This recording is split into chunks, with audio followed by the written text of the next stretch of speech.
Everybody likes the idea of taking something that you're familiar with and turning it into something that you're not as familiar with, like a 18-wheeler semi into Optimus Prime.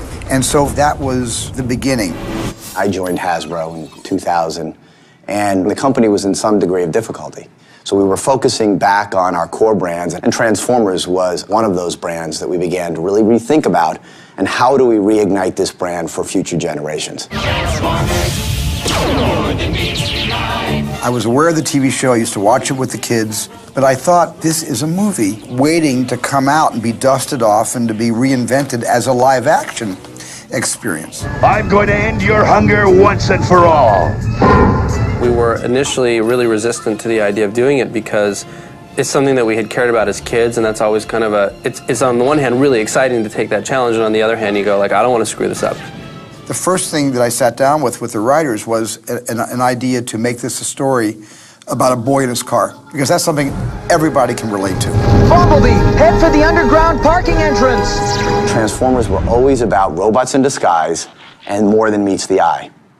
And that more than meets the eye could mean more than just the robots. More than meets the eye could mean something about the human characters.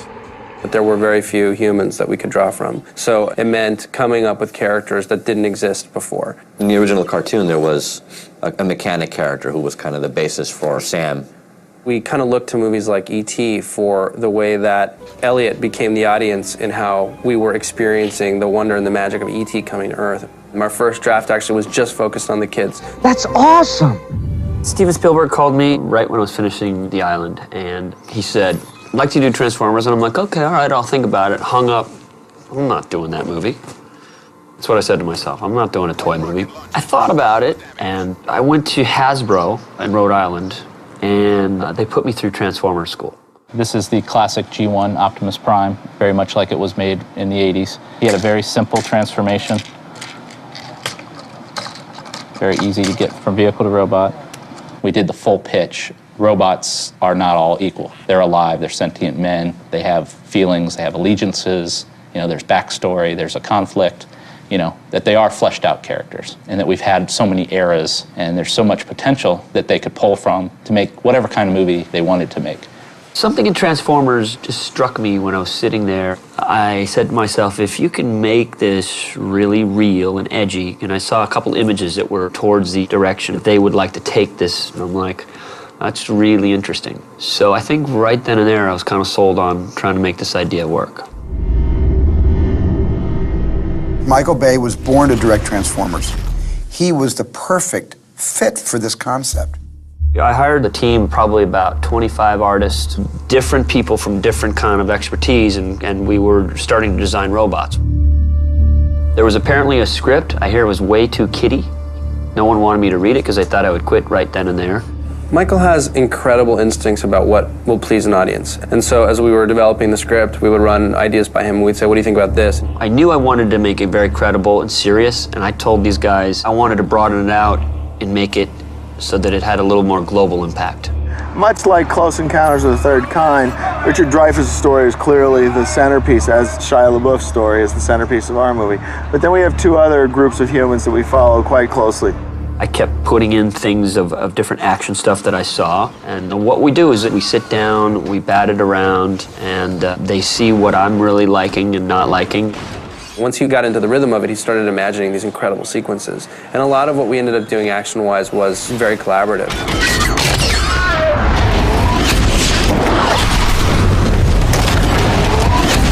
He is the sickest action director on the planet. That is something that he is. He's not Ilya Kazan, and Mike will tell you that.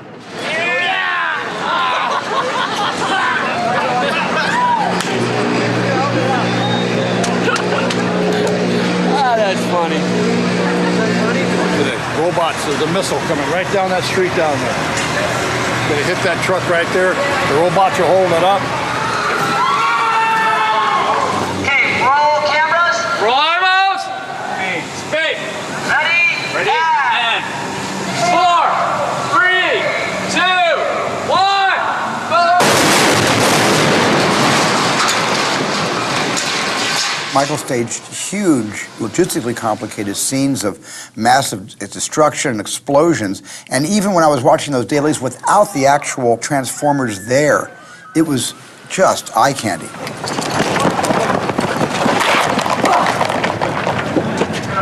In this movie, Michael is the star, and Michael is so much fun. We line everything up with the football. Ready and hike! And 3, 2, 1, bam!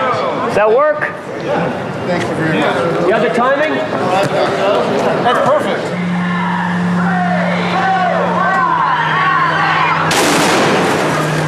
Action! I think bayham's a good word for working with Michael. I mean, we have to be prepared to go in any direction. Get the armor. Cut! Might show up and he might say, today I want to flip a car. You have to be 3 steps ahead of Michael.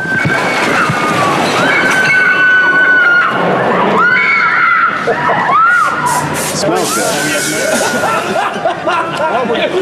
You hear on the walking when I'm walking in, bass coming in, he's coming in hot, he's coming in hot. Here we go. Ready. You know, it's all wired because I'm ready to go. When I come into the set, I want to start shooting. Come on cameras, let's go.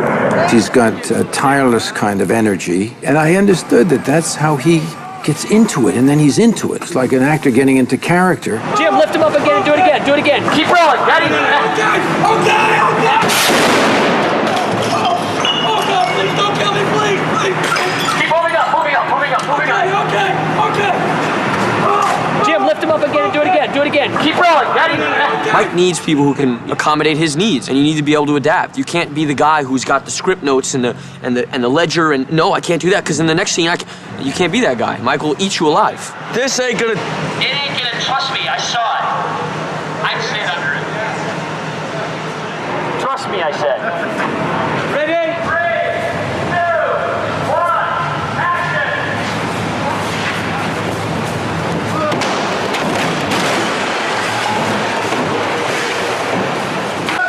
What he is he's very honest, he's very blunt, he's very direct, he's very opinionated. Give me a shot, Dave.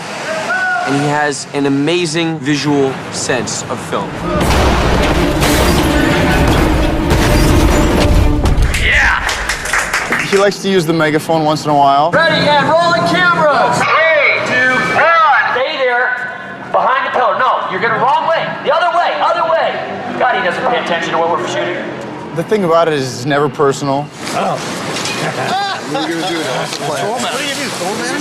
Yeah, buddy. Really? Here, Randy. What? Worked with a crew, many of the same people for 10, 15 years. And so they know my style, they know my pace. Hey, Mike! We get a fire!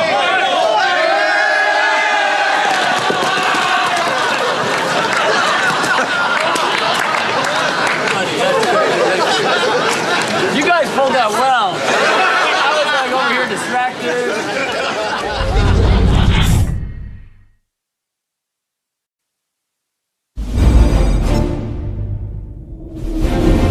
There's a lot of success attached to what Michael does, and there's a lot of careers that have prospered by being part of the films with him. So he attracts a lot of actors.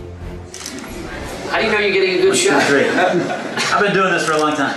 My producer, Ian Bryce, said to me, you should get this kid Shia. And I said, I thought he was older. So he came in and he actually looked like a 16-year-old.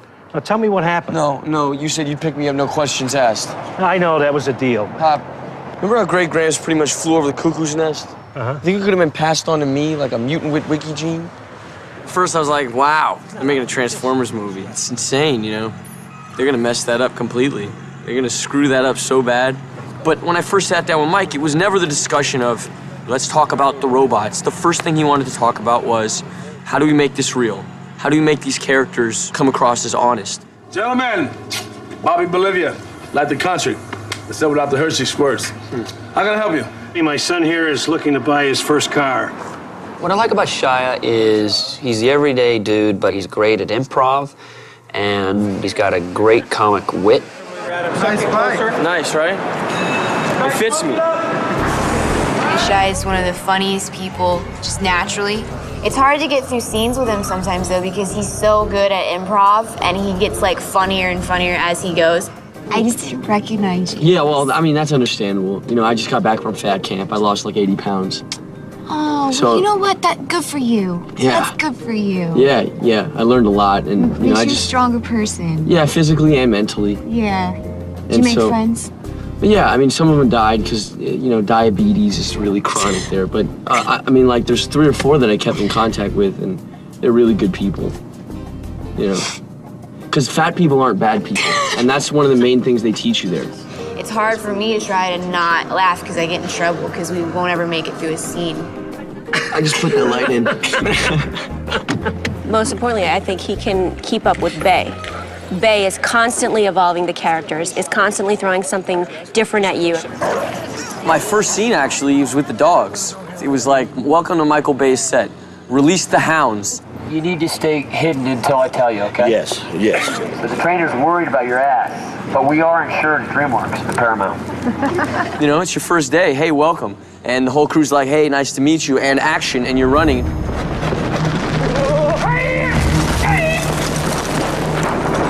The dogs started getting smart after a while, and instead of stopping the camera, the dogs kept chasing Shia.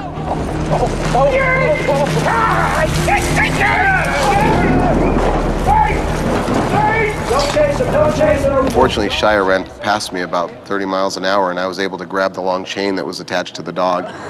Thank God Shia's a fast runner, all right? Because that thing wasn't stopping. It was going to clamp down on that poor kid's ankle, I'm telling you. That would have been the end of me in this film. It would have been the first day.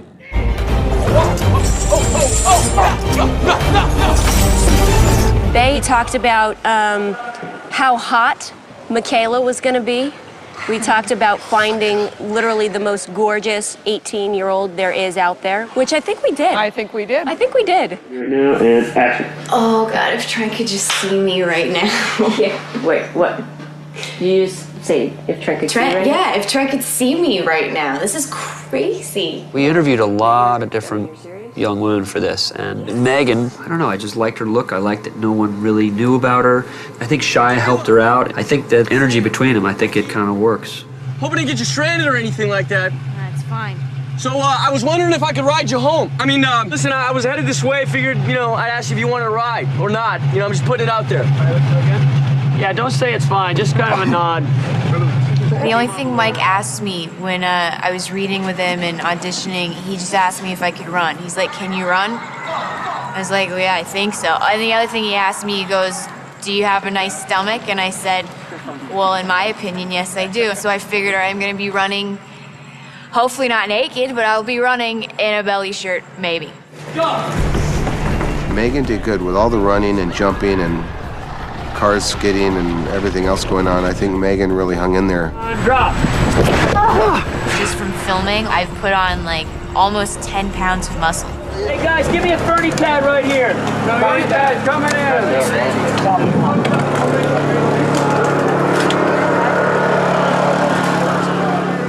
All right, we're off. Roll camera. All right, here we go. And flip back on the next time. Here we go. Back out there.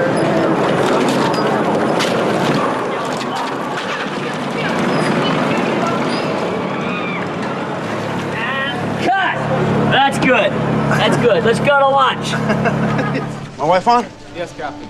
We needed a leading man. Yeah. We needed a leading man. There were lots of great actors out there, but leading man is very different from just a good actor, and Josh encompasses that. I'm thinking I might win an Academy Award for this role. No, I don't want a premium package! Come on! Come on! Fall back! Best screaming in a movie. Lennox! Oh, water, thank you. Give me chocolate. You got chocolate? Say, give me chocolate. You got chocolate? You got chocolate? I liked him as a person because he was like very American, kind of no BS, just kind of just a nice guy. Colonel Moore offered me the opportunity to go up in a T-38 today. A lot of these military guys were very much like Josh, so I thought it worked really well. Yeah, I'm with the top dog. You'll be fine. I had to go through about 4 or 5 hours of training, and you know, they basically tell you, okay, this is what's going to happen if you have to eject from the seats. I had to change shorts after I left training. I get to fly in a T-38 today. Not too snug, but not too loose. Hold them tight.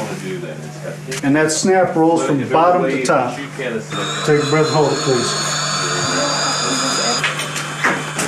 And that's how it sits.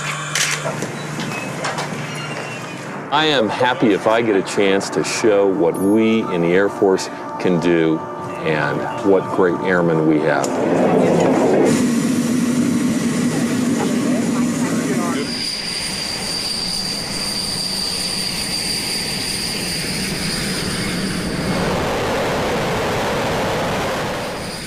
It was one of the most exciting things I've ever done. And he let me actually fly it a little bit. He's like, okay, turn it 10 degrees and we'll go down to 1,500 feet. I didn't throw up once. Starnisha, Tanisha, and Keisha. They're laughing at my daughter's name? Yeah. Damn, get me home. All right, cut. All right. All right, good. Tyrese, he paid me to be in this picture, so I took his money. Commonly, when you start movies, I make a mistake too, it just takes too long. Michael Bay keeps everybody on edge so we can all stay sharp and on top of our game, because he's on top of his game. And, you know, if you don't step up, you get left by the wayside. Ready? Action! Hello, do you hear me? You hear me now? Hello, hello, hello, hello, hello, hello. No, I got no bars. I got no bars. I had a little situation right before I started filming. I just got sick, really sick.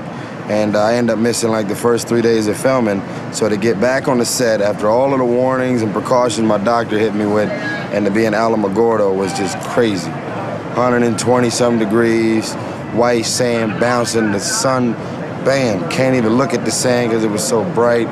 Just hot, hot for no damn reason at all.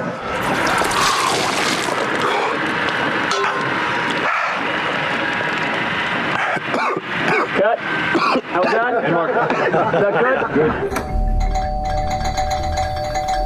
I've always wanted to work with John Turturro, and I'm really glad I did, and I was intimidated the first day working with him, and I got on with him very well. Rolling. Ready, and action. Your son's the great-grandson of Captain Archibald Wickety, is he not? It's Witwicky. Witwicky? Witwicky. Man to the premises, sir.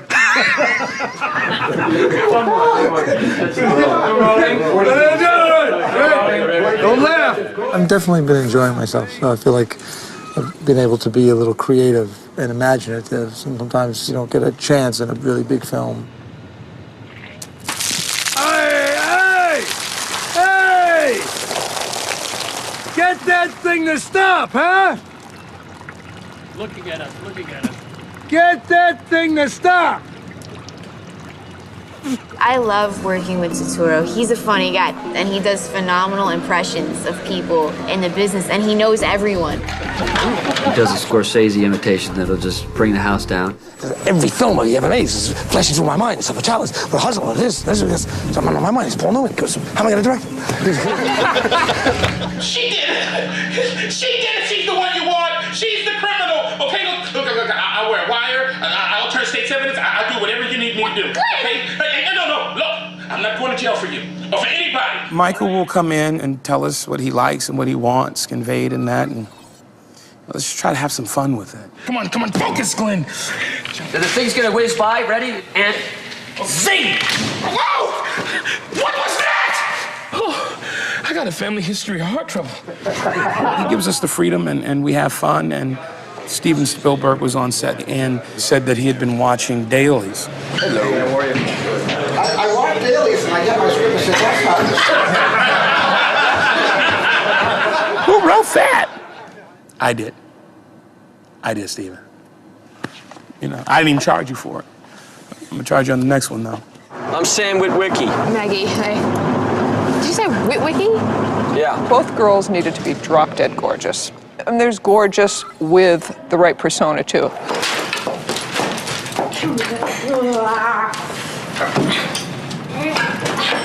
In this film, I wear like 6-inch stilettos, and I have been running away from aliens, keeping up with John Turturro, John Voight, Anthony, the whole gang, in heels, I might add. I challenged Michael Bay to direct for 1 hour in those things. Point it away from her just a little. Rotate the gun. Rotate the gun. There you go. Just like, not too far. Yeah. Okay, ready? I'm kind of a pacifist, you know, like I don't really like the whole action movie gun thing, kind of very anti-weapon. But God, it was fun. I'm a signals analyst. Then send a signal then.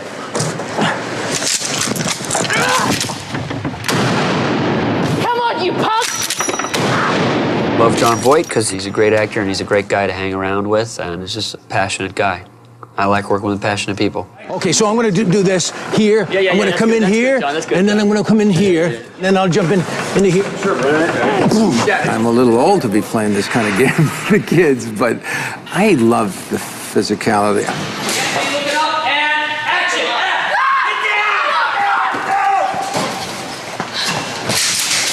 I do it roll and tuck with a gun in my hand. It's funny. Everybody says, "Did you see what John did?" And I say, "Hey, fellas, I'm not going yet. I'm still in the game here." Take that moment and make it a moment. NB1 chamber now! John Voight's fast. He outran me, and he was in like penny loafer shoes. I don't know how he did that. I'm making a documentary about John Voight. There he is in all his glory. That's the creature in his natural habitat. Man's a legend. Do a little wave, John. A little wave. A wave for the camera. Would you be so kind? Both Johns. You talk to both of them, and geniuses, you know? Guys know how to do this. Nice, guys. Nice.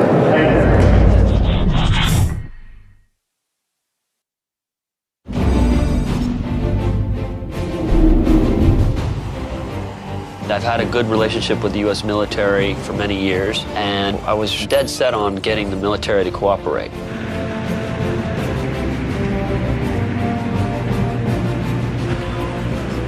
We went through basic training for 3 days at Fort Irwin and just outside of Barstow. Good morning, gentlemen. We have a set call with the Army. Is everybody happy? We took the guys out to the 50 caliber machine gun range. And some of the guys, I don't think had ever even seen a weapon fire, and certainly had never fired one. We were fortunate enough to let them observe the firing, and we put them through a little safety course. Your round will get into place, you'll let it forward, and one shot at a time. Gotcha. Put the first link in like that. Right. Close the feature. Yeah, pull it to the rear, then let go. And then do it again. All right, you're ready to rock and roll right now.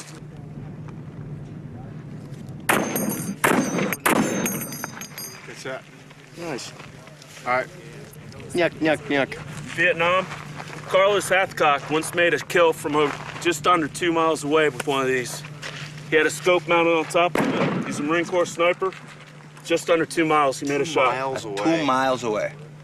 This thing has a maximum, the bullet will travel a maximum effective range of about 7,200 yards. They used to shoot down airplanes with these in World War II.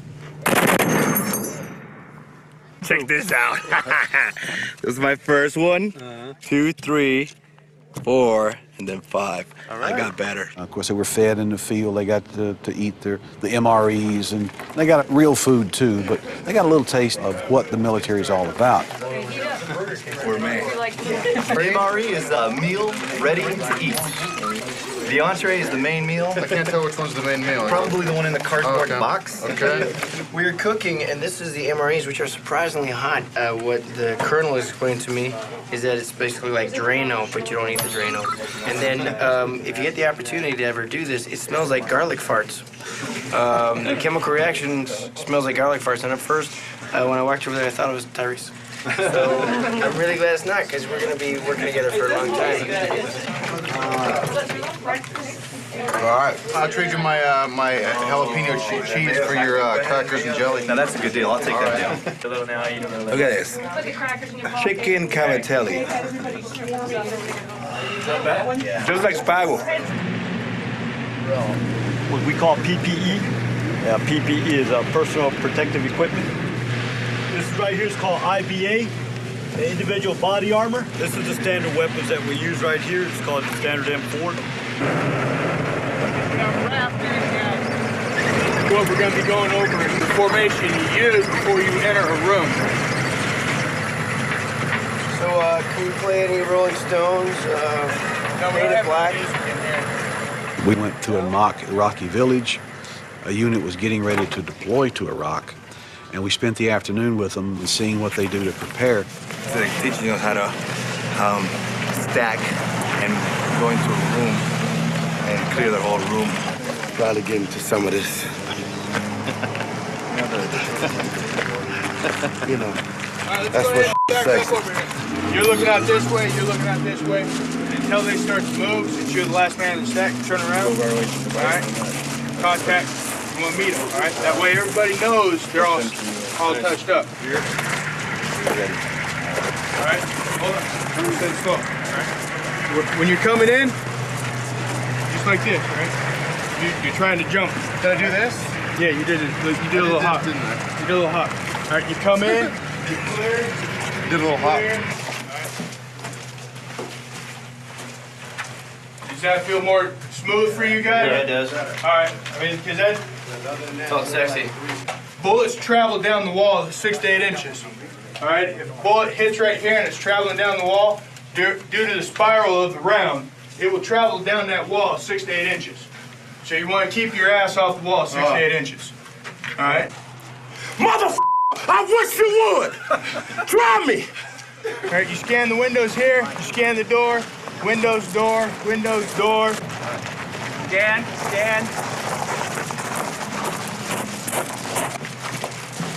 Freeze!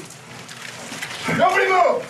Status! 1 up, 2 up, 3 up, 4 up, all clear! We worked our ass off, and sometimes between breaks we would go, well, where's Tyrese? It was in the van, air conditioning. Hurry up! Everybody is leaving you! People are dying! You are killing them! You really walked away with the respect for the amount of preparation that goes into, you know, being a soldier in the military. Over here. Great. Awesome. Today is going to be all about an insertion into this village, okay? I get involved in the training phase of the actors and making sure those guys at least are comfortable looking. Move! Saw Gunner, you are no good to us back here. You must be up front. We wound up recruiting a bunch of active duty SEALs, so they're current in their tactical capabilities. I see how my weapon's up here in front of my face? That's what we call the bubble, okay? I have control of my weapon. I can see my magazine well, okay? Yep. My weapon up here like this. I can still track my targets, whatever. Right. It also acts as a bit of a shield, too, no? Shut up, dude. Michael really wants to bring as much military realism into the movie as possible. A big part of that is to use military people to play military people. Whatever. Yeah, okay, so the same sort of thing. What I'll do is I'll wait a couple minutes. I'll ask for status of Spooky 1. Come back across and say Spooky 1, confirm hostile, target destroyed. Yeah. The entire crew got speaking roles. Michael liked them and he changed the scene on the spot. We approved it, and they got speaking roles out of it. Okay, let's send the A-10s, danger close situation, make sure there's friendlies in the area within 1 kilometer. Check and switch 1-1 to Hog 1-1 to strike. The extras that we used from Holloman Air Base were off duty, and they were paid extras salaries. The United States Air Force and Marines and Army, everybody. I love you all dearly. I'm so proud of what you're doing for us. It's unbelievable, okay? Both here and over there. So just keep it up because you're well loved and you got to know that. Typically an extra would not have any experience with a weapon. These guys are very experienced with weapons. Stop the building!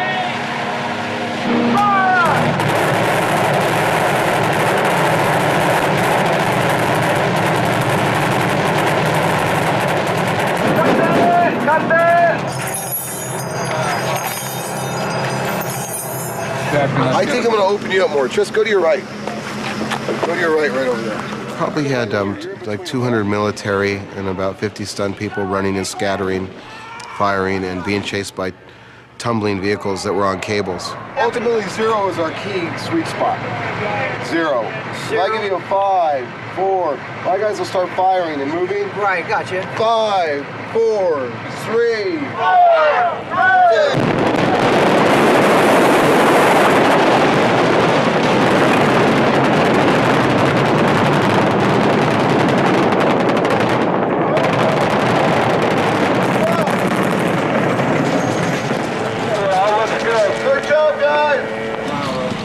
even though it wasn't a real explosion, it certainly created the effect.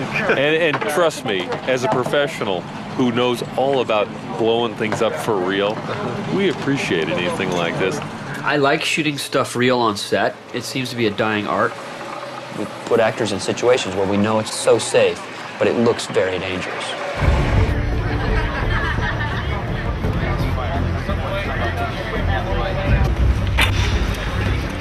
We good? Careful about putting your hands down when you go to that stop. Okay. Moving forward, right? Weapon is hot. Full load. Don't worry about it. Here we go now. Take 2 a hole. Fire in the hole. Guys, look it up. Clear it out. Ready, and let's roll camera. Ready, 3, 2, 1, action. Action.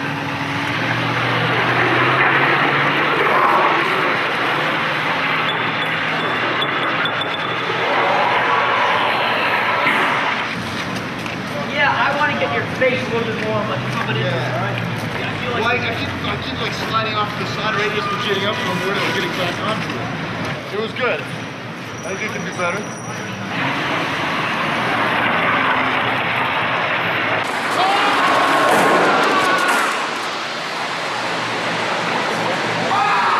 We try to put the audience inside the action. And the closer we get to it, and the more movies we've done together, the more that we capture that for the audience.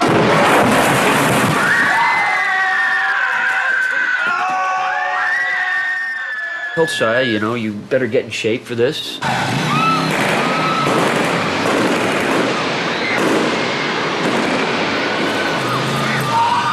I was at 130 when I got the role, and it wasn't like I pulled a Christian Bale and completely transformed, but I put on 25 pounds of muscle and then slimmed down throughout the filming. So it's not reassuring that they put bulletproof safety on the camera. And you're gonna be right in front of you. And right there also, you see? They make sure they protect the cameras, but actors, expendable. We had this scene where he's facing off against Megatron. Is it fear or courage that compels you, fleshling? Film producer Ian Bryce, he knows how I like physical stuff, and he says, so we're gonna do that blue screen, right? I said, no, we're doing that real. He's, really? Really? I said, yeah, we're gonna put him out there. They can build Optimus Prime. It's all good, bro. They can blow up the Pentagon. They can't find a way to keep Shia off the ledge. Right, Michael Bay? All right, ready? Yeah, well, just relocate. I gotta tell you, it's scary going out there, because you literally have no safety net, and you just have these silly wires hanging on your hip. And mind you, I would never do this myself, ever, okay? Oh, You're locked in. You can't fall. See that? You're bolted to a steel I-beam with another pole. what I could is I could fall and scrape off the side and then they'd have to pull me up. That could happen. I'm not going to die, obviously, but I could scrape. You know, this is fear factor. That's all it is. It's fear factor.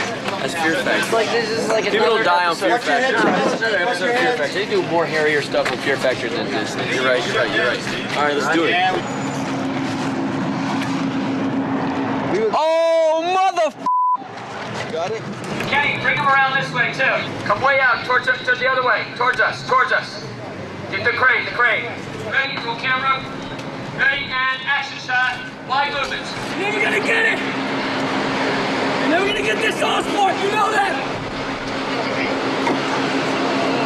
I'm never gonna give you the old spark. I feel like a fruitcake saying that, Mike. It's a line. Now you can see the robot in the side. Get the robot in the background. Whoa, no. Okay. Mike! Yeah? Are these just close-ups? No, they're wide. We see your face. We see your face, and we're showing that it's you, and we're showing that it's not a platform. Because if it's just close-ups, we can do that anywhere. That's lame. Whoa. No. Okay. Oh! I'm done, Mike. My voice is gone.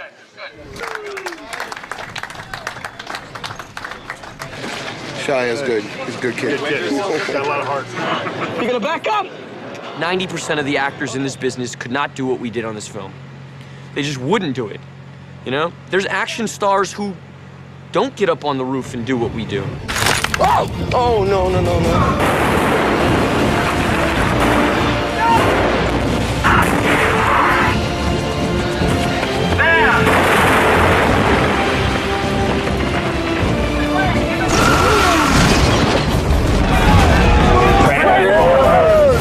Fight giant robots.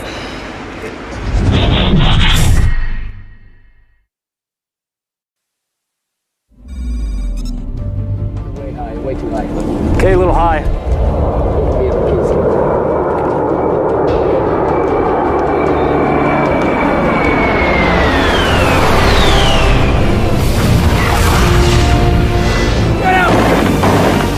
Breath of this toxic smoke, I'll be right there. The location department on this movie has really excelled. I'm gonna say and fire, okay guys? You can hear me, right? It required pretty extraordinary sized things, whether it's white sands. Fire! Lord smoke! Or the Hoover Dam. We're gonna shoot something quick, and we're gonna go to lunch, and then we are going to go downstairs. Or downtown LA. When we finally saw what a 32-foot robot looked against a 2-story house, suddenly you realize you've got to find places that are enormous to make these things feel part of the environment.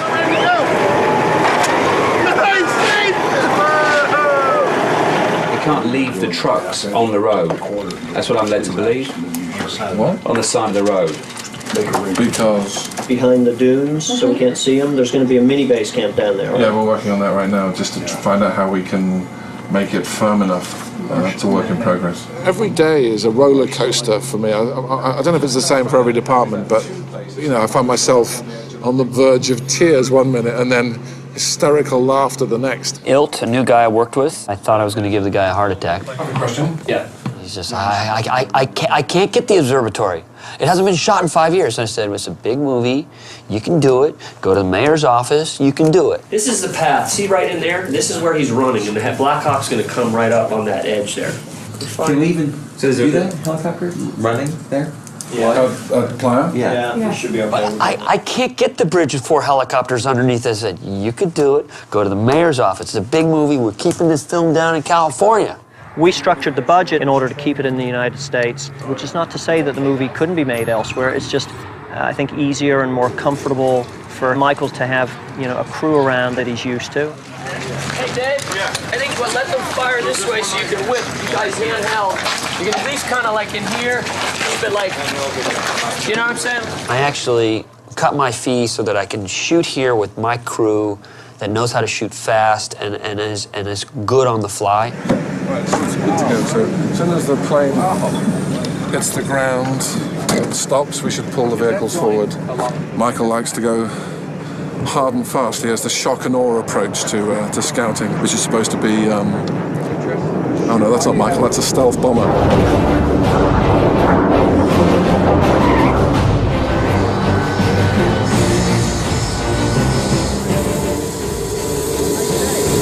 Morning, Michael. Jack. Holloman Air Force Base is an extremely secure base with a great deal of secret goings-on.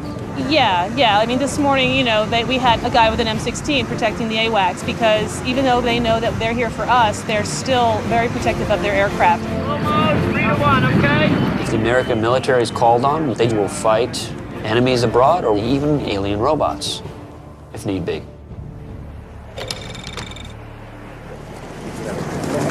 You don't want scrub brush by it, you know, tumbleweed, whatever, okay? I can show you how to get some better shots. What's that little... Driving into the center of White Sands, which is 300 miles. It's not literally sand, it's a crystal. To see that for miles and miles, there's no other place like that on Earth. White Sands Missile Range was created for the atomic missile tests in the 40s, and we had to make sure that there was no chance of somebody literally stepping on a landmine. So we had to engage the services of an unexploded ordnance company to mine sweep to a depth of 4 feet so that we could build our Bedouin village and then, ironically, blow it up.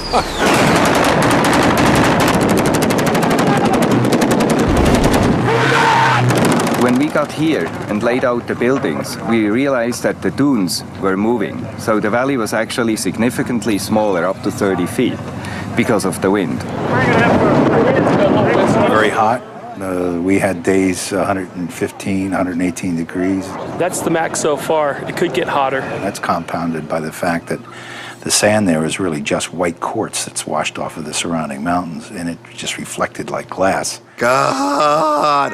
Hot! I'm from Puerto Rico, so when I was told careful, New Mexico's pretty hot. Oh, yeah!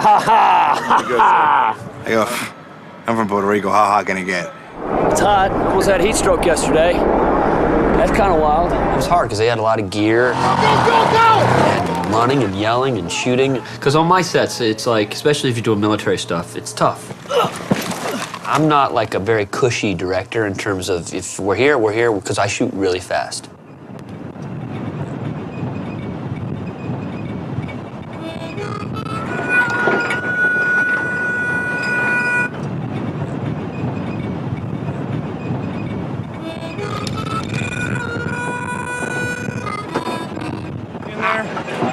Men did huge work here, bigger than anything I ever seen Hollywood ever do or ever will. Look at these cranes up here.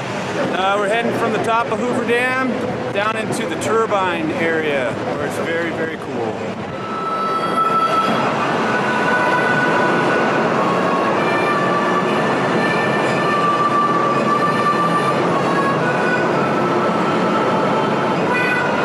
When you see it, you have no idea how big it is. Hoover Dam is just massive. We had to do some sort of remedial work because a film that shot there last year didn't endear themselves to the Hoover Dam by buzzing the dam. It's a grave situation, gentlemen. Thank you for being with us. Good. Good again? Good. That's okay, leave it. Ready? Something like that, how much? They really weren't into it at all, especially, you know, given Michael's penchant for blowing things up.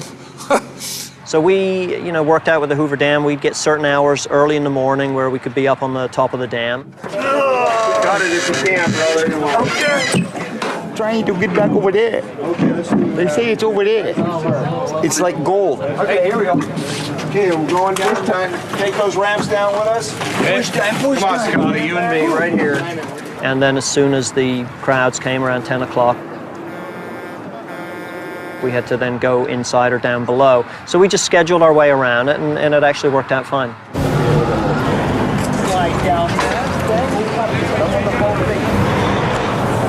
Both of you guys go on this side. 20. Where's John's tail? You're not puking, are you? The scale of the Hoover Dam was a tall order. There's not many places you could do that because everything there is so gigantic. I think we became very familiar with the architecture, which allowed us to build a set that tied into it.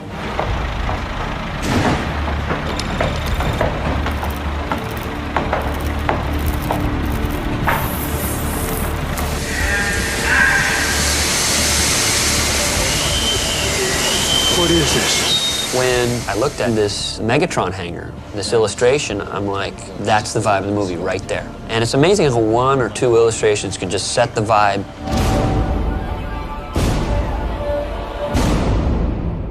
We use the playa hangars where Howard Hughes built the Spruce Goose. And it's this great wood structure. It's kind of narrow, but it's very tall ceilings. You're able to build a lot of different sets so you can go back and forth, in this kind of huge space, but it's kind of separated, and it's a great place to film. Basically, we were sort of using the structure as it was, and then embellishing and sort of making it look like a vintage facility again in a subterranean setting under Hoover Dam where Megatron was frozen in ice. Even though Megatron had been encapsulated in this space for many, many years, he's still being maintained. So it was a little bit of like new technology mixed with old technology. Very much like Hoover Dam is. When you go in, there are things that have never changed in there. The first time I walked onto the Megatron set, I said, wow. Megatron. I had my son with me that day. When he saw Megatron up there, his jaw just dropped. I was so impressed with it that on my weekends I would sneak onto the set with my friends just to see it. He was 30, 35 feet, and he was only half built. Like, I'd bring 3 or 4 friends, you'd be like, you're never gonna believe what they just built. I never do that. I never do that. This baby's the first we found.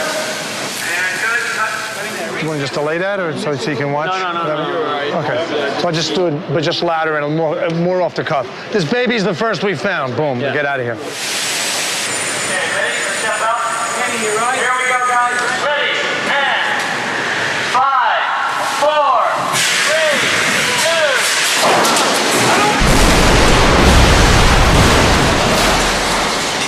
2. The day that I saw that set, I suddenly went, oh Lord, this film is going to be everywhere. That was the first day that it dawned on me that I was shooting a really big American film.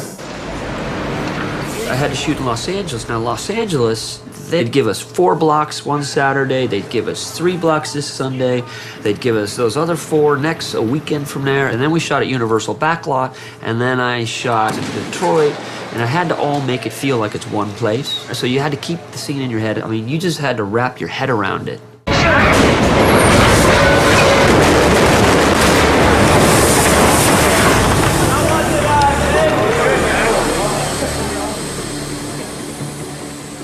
Downtown LA is a venue for this kind of action stuff. We'll go on 5, 4, 3, 2, 1. Blow up. Go hot, please. Go hot. Here we go. Guys, he's right up by this building right here. Ready, and he's right on top of you, moving around. Ready, 3, 2, 1, action. Listen.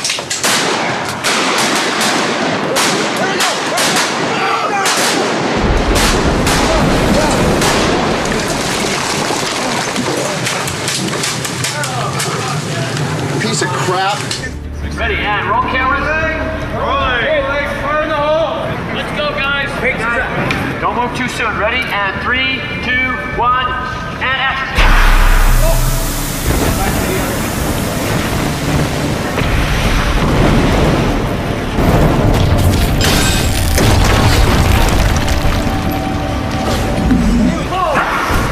Not yet. Up, up, up.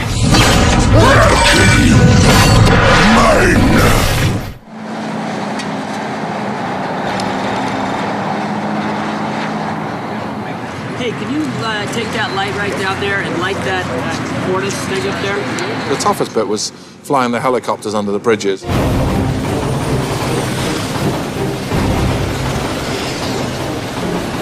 For lots of reasons, not least of which is the Homeland Security thing. If you fly helicopters under 500 feet, then the FAA makes you jump through a lot of hoops because of the potential for crashing into neighbors. What are you doing? We're getting pissed on for the next 3 days. You know, the helicopters flying low, kick up all the water from the LA River. Nobody knows exactly where that water is coming from. See all this water right here on the floor? It's all man piss, okay? And what happens is a science thing. When you put helicopters over a puddle of man piss gets all over your man body. Please stop! So we all had goggles and face masks on, so you don't breathe it or taste it. Just piss all on my face, all my features, piss on my arms, piss all over my own piss. It's just nasty. Right, Deaver? Oh, yeah. It's been a location-heavy movie. It's been a great challenge, and it's funny how, the rose-tinted glasses effect applies. I remember I've been on other shows where I finished, I thought, God, thank God that's over. But as time goes by, you sort of somehow mentally edit out the bad bits, and you remember the times when there were bombers flying over your head, or just being out in the sand dunes late in the afternoon in the beautiful sort of evening light.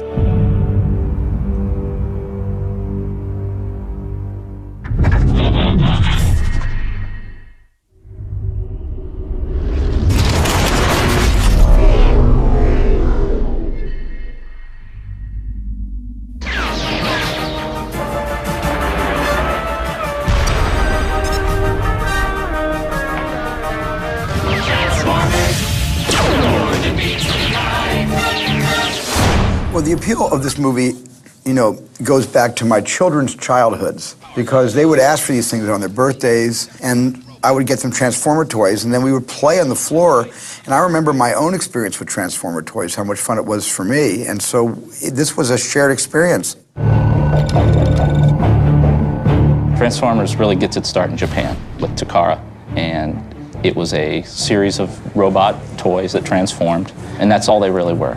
A couple of Hasbro executives went to Japan and saw this great idea and thought that there was something there and decided that this would be a really cool concept if we could wrap a story around it. In Japan, there was no good guy, bad guy. They didn't have home planet. They didn't have personalities or stories. So that came from those meetings in Hasbro. And the characters that are weapons or gear, let's make them the bad guys. All the rolling characters, let's make them the good guys. The name Autobots, Decepticons, came out of that. After that, we started with the animation company. Transformers came out in '84. We weren't quite into girls yet, I don't think. So it was get home from school, Transformers, glass of milk, brownie, whatever, you know, your snack. I don't know what your snack was or what you were allowed to eat. Not a glass of milk and a brownie. But we saw it right when it came out. Many millions of years ago, on the planet Cybertron, life existed. But not life as we know it today. Intelligent robots that could think and feel inhabited the cities. They were called Autobots and Decepticons. At the time, there had been new legislation that kind of opened up toy-related animation. Decepticon rule forever! So it was one of the first shows that what you saw as a toy was in the show. The Transformers, robots in disguise. Transformers has a passionate fan base. Who's the biggest Transformer fan? Me.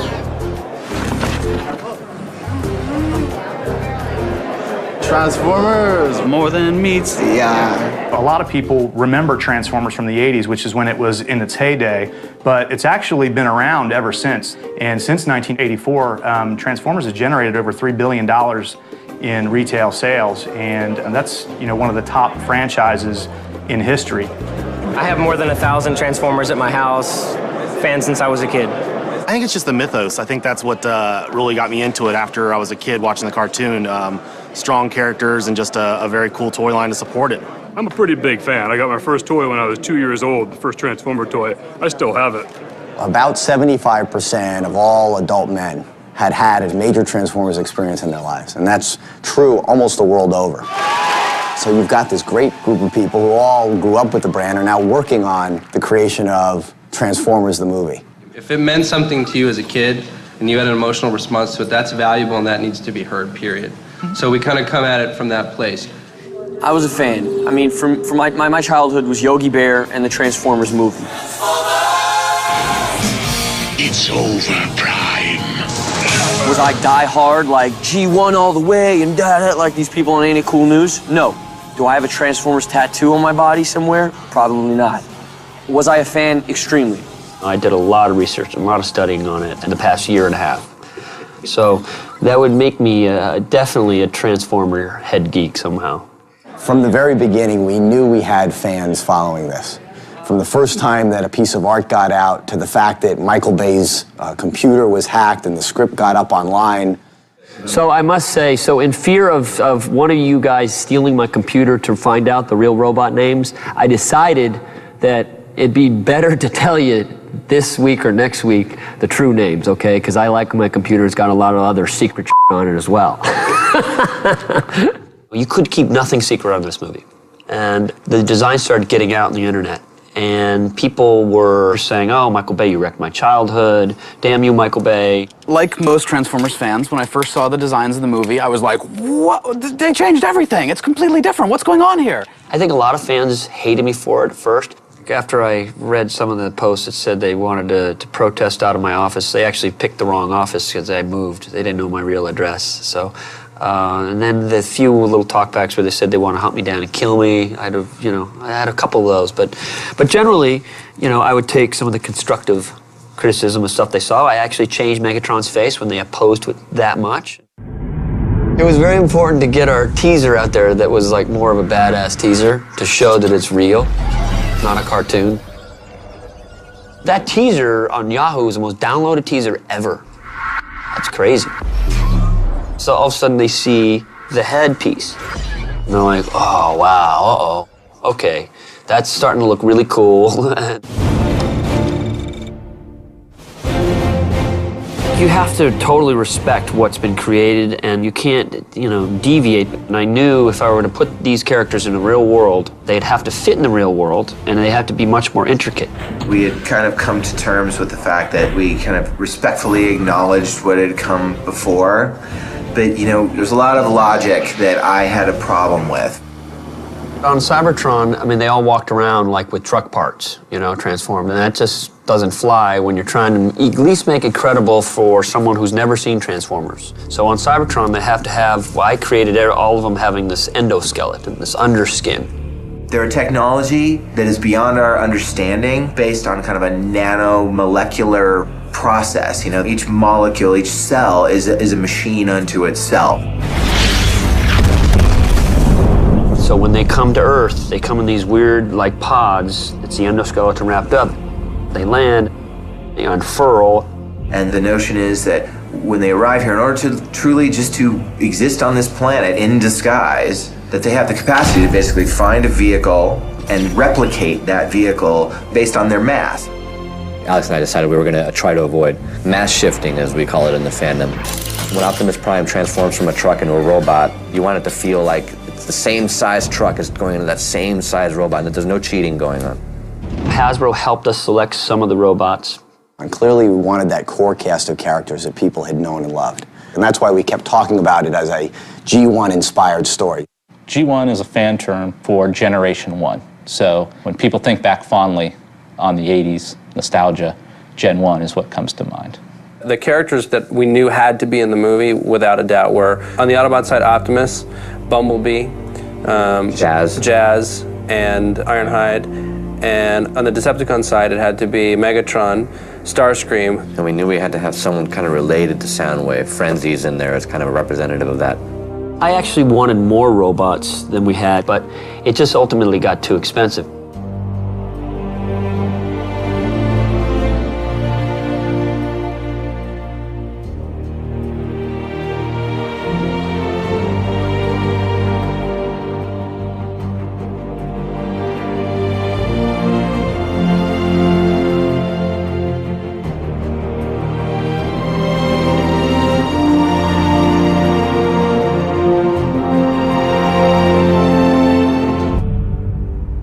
Actually, a few characters that we had contemplated that we designed product for. We have a character here, RC, who's one of the only female robots in the Transformers lore, and she actually almost made it into the movie, but for some reason they couldn't quite get the plot line correct, so maybe we'll see her in future movies to come. Hasbro wanted to see what we came up with. They kind of left us completely alone for a long time. They were really kind of, let me do my thing, and where I veered off, like with Optimus, we had to make the ears just a little bit bigger to get a little more of the samurai look. If you think about where Transformers came from, the robot culture of Japan is in part based on the tradition of samurai armor. We had some serious, Transformer, just total head geeks that have been, know the lore backwards and forwards, that we would vet this stuff through. Early on that the art department was working on for Optimus, you can see that he was a lot more blue, and even the vehicle parts were kind of disappearing. Particularly the tires were uncoiling, and those are just things that were going to become issues for us to make product of. One of the things that Transformers is not is morphing. They are transforming, so pieces have to go somewhere. On the product side, with real plastic, my team has physics to contend with. That did present kind of a design challenge that we threw back to the production team, and they realized that, and I think we got to a happy place for everybody. Autobots, transform! Roll out! Peter Cullen did the original voice, and still has a great voice. And then this one, give it a little bit more of a, the easy Ironhide. Okay. When Peter Cullen was announced as the voice of Optimus, I thought it was fantastic. I thought it was awesome, and I thought it was the most unexpected little nod to the fans, and I think it showed a respect for that, for how much that voice defined the character. They deserve to choose for themselves, and you will die with them. When I was looking at faces, I said, I want Megatron to have an attitude like a Hugo Weaving. You still fight for the weak. Frank Welker, I kept putting his voice, the cartoon voice, to our gigantic Megatron, and it just didn't fit. You fool, Starscream. You fool, Starscream. You fail me yet again, Starscream. Okay. Thanks a lot. You did a great job. Thank you, Michael. I appreciate you doing it. It was a pleasure. Enjoy yourself. Thank you. The life-scale Bumblebee was only meant to be just kind of a see it for pieces, you know? It really can't hold up to the detail of going up close. What they'll do is they make that robot in the computer. Then they give us that computer file, and we'll make that part. This piece is called the Bumblebee. It supposedly transforms from a 2008 Camaro into this robot here. And how it's going to do that, I have no idea. There's 150 single parts on that robot. The whole robot was sculptured out of foam. We took molds off of them, made fiberglass parts, and when it stands up, it's actually about 18 feet tall. That's too far, huh? Too far? So we'll put this away. We need to make a yoke in there with the glitcher. A glitcher probably hold that.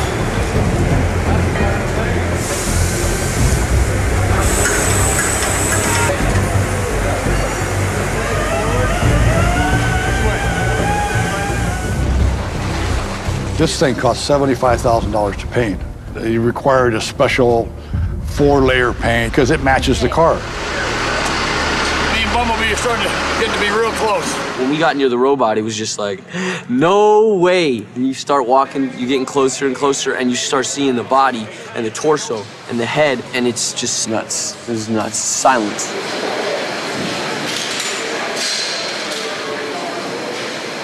The robot can't move on camera, but we can position it in any position that Michael needs it. And so it's a really good guide for them. I'm operating the Bumblebee airbags for movement. Hey, camera! Marker! You mark? Action! No! My favorite Transformer is Bumblebee. Always been Bumblebee.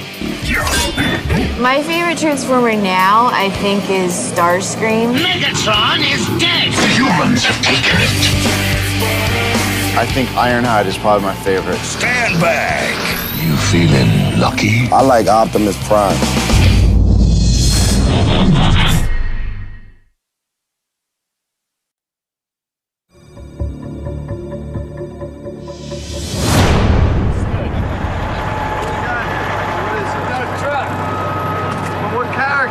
This is Optimus Prime here, baby.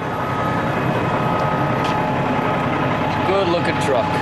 As a kid growing up, I was very into fixing my own cars and taking them apart. And so from cars and just being an automotive head, Transformers, it kind of struck me as something fun to work on.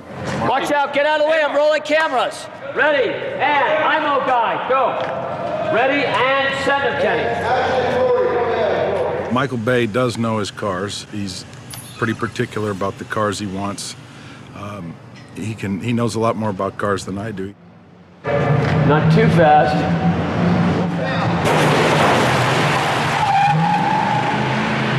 We started last September, October, having meetings with Michael, trying to figure out what the Autobots would be, what vehicles we would use.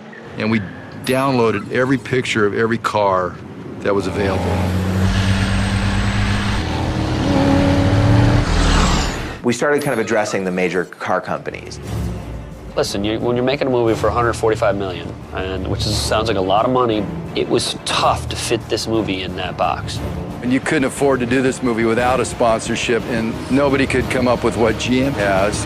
For us, it is about, the sexiness of their cars. I went to GM and I got into their skunk works there. It's a place, I can't tell you where it is, but that's where they make their stealthy concept cars. But I saw this car. They didn't know what kind of car it was going to be, but now it's the Camaro. And what I liked about it, it kind of had a retro look. It was a muscle car, and then just right then and there, I knew it was Bumblebee. Bumblebee was, in the 80s, a Volkswagen Bug. and his role has always been kind of the younger of the Autobots. We knew that he was originally a Volkswagen and a Beetle, but it was not really an option for Michael because it wasn't badass enough. I just was never going to use the Volkswagen Bug for Bumblebee. It just wasn't going to be in my cars. It just reminded me of Herbie the Love Bug. But we do make nod to it in the movie because if you notice on the parking lot, the Camaro is actually parked next to a Bug. This is a classic engine right here. I sold a car the other day. Oh my God. Gee. Bumblebee, we said, you know, as long as he's yellow, let's find some cues that will harken back to what people remember, but let's not have that be as far as you can go. I think the Camaro, the old Camaro, is really cool, and you know, it's a nice beater car. The quintessential Camaro is a '69. You know, everybody's been a million of them hot rodded, and so I kind of wanted to find that, you know, like the cheesiest version of the Camaro that'd be perfect for this kid's first car. If he didn't have any money, he would never go out and be able to afford a '69. This is a Camaro, 1977 Camaro. Nobody wanted them, nobody needs them, they're hard to find. This one was pulled out of Palmdale, the other two were pulled out of Oklahoma. We're gonna redo them, repaint them, new engines, everything redone so that Kenny Bates can drive the heck out of them for his stunts. So this was kind of like, you know, the perfect dichotomy for the new Camaro when he rescans. Why does he transform back into this piece of crap Camaro?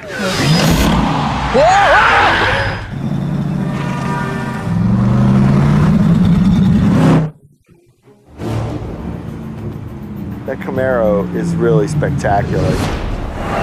I wish they were bringing it out earlier than they are. There were only 2 Camaros that were hand-built by GM. To fix that car is a big deal. If you smash a fender, you just don't get another Bumblebee fender because there aren't any. All the parts were individually made. It's a 3-stage paint. If you get a ding in the door, you have to paint the whole door. That was a pretty trick door latch. No indent, no recessed area. Everything's slick. I mean, it's a $500,000 car. So it's not like, hey, go have, you know, go around the you know, it doesn't happen like that. There's wipe your feet off before you get into the car, keep your hands on the steering wheel, you know, push down at a certain rate. You want me to go faster? I'm just nervous about the car. I can go faster if you want. Just I'm having to keep my... Don't go faster, just go a little more center. You are not a stunt driver, okay? This is where we were parked, originally. You can say everything you want. Michael, oh my goodness gracious! Let's go, come on. All right, right here in the center. If I crash into a wall, it's not my fault, you know, because I'm an actor. But it should be like this, the transformation. 1, 2, 3. Okay? Hey, guys. Max, Jake. We're transforming on 3. I'm going to go 1, 2, 3. Okay? Ready?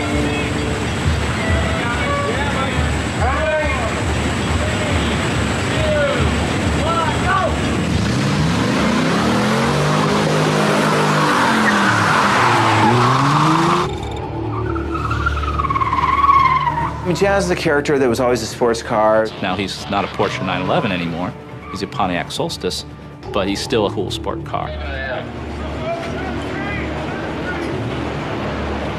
We had a little company do some aftermarket.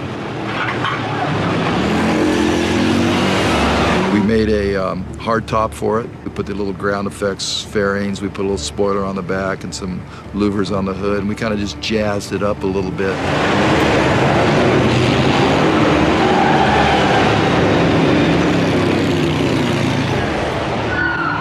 Ratchet in the 80s was an ambulance, but it was more of a van shape ambulance. It was more of a Japanese version of what an ambulance is.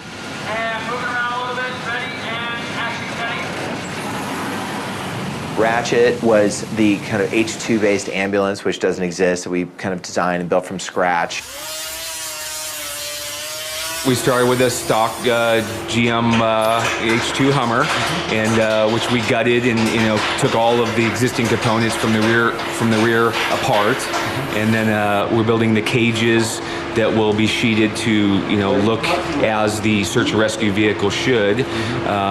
Also applying all of the roll bars, roll cages, the heavy duty bumpers to give it that beefy look. Wheel and tire packages. and the accessories that will, you know, fall in line with the search and rescue vehicle.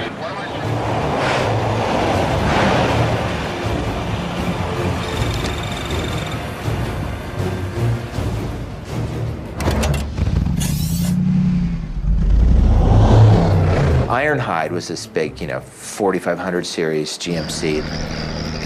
They're brand new, they just came out, and they gave us 3 of them. We got them from the factory black, and I made that tailgate that had the Autobot logo embossed into it, added the stacks and all the running board, and modified the bumpers and stuff. I mean, that truck, unless you're standing next to it, you have no idea. It's like so big, it's crazy. It's like the biggest thing you ever saw. There's Optimus. I saw a picture of a truck, and it was lowered, and it was blue, and it had flames on it. And I'm like, that's Optimus Prime.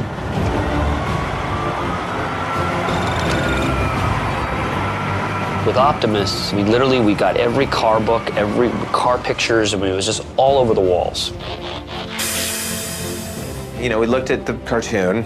Thank you very much. And then we just started pulling reference of different big rigs. This is what we were always, everybody in this department was conceptualizing how Optimus is masked, what he came out of. This is the main dude. We should go look at it. Okay. Instead of buying a new truck that's a $150,000 truck, we bought some older trucks, and they were pretty beat up and they were pretty ugly looking. Well, I mean, this is like a redo. You know what I mean, Ian? Yeah. How are they ever going to make this thing look like that? I said, just trust me, this is the truck that it should be Optimus Prime, not a new truck. This is the one. So we're going to completely strip it, paint it, flame job, new fenders, new sleeper, new bumpers, lights, yada, yada, yada. And when it comes out, it'll be beautiful.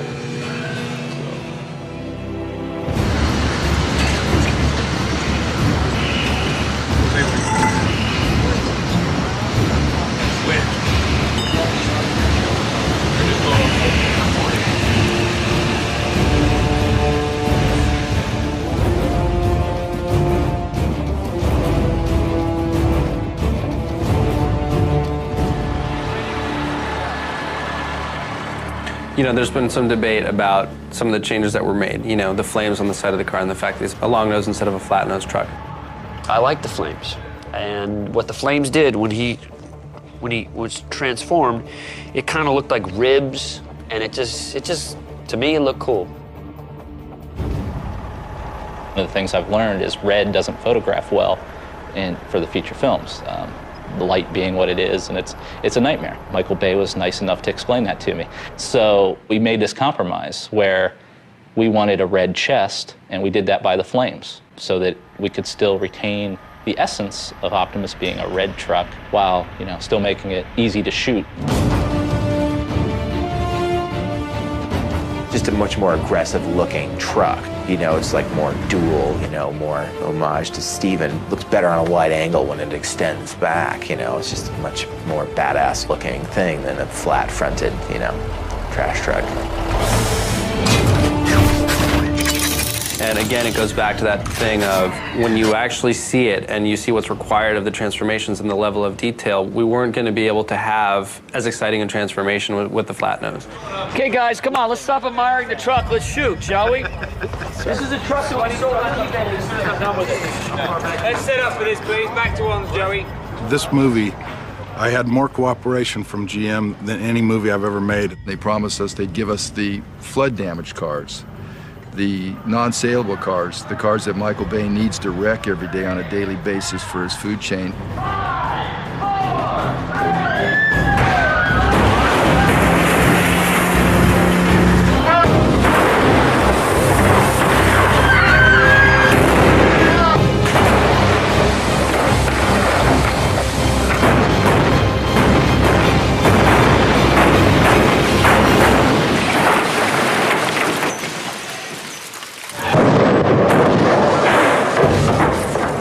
We burned, crashed,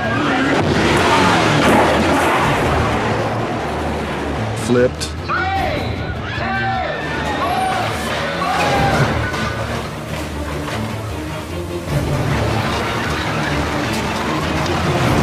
probably close to 200 cars. Yes, I'm gonna try and go to the super. We had like 30 or 40 cars sent to the shop and stripped the engines and transmissions out and put the pick points on them and the plates on them for us to flip and throw.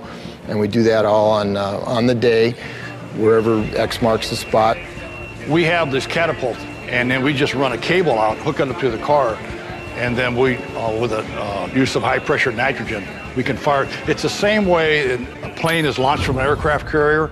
We do this exact same thing, only on a smaller scale, and it's all like portable. And we'll take that anywhere on the set Michael wants to go, and we'll launch cars. Screaming everywhere, screaming. Ready, on, roll camera. Ready, on, 3, 2, 1, action!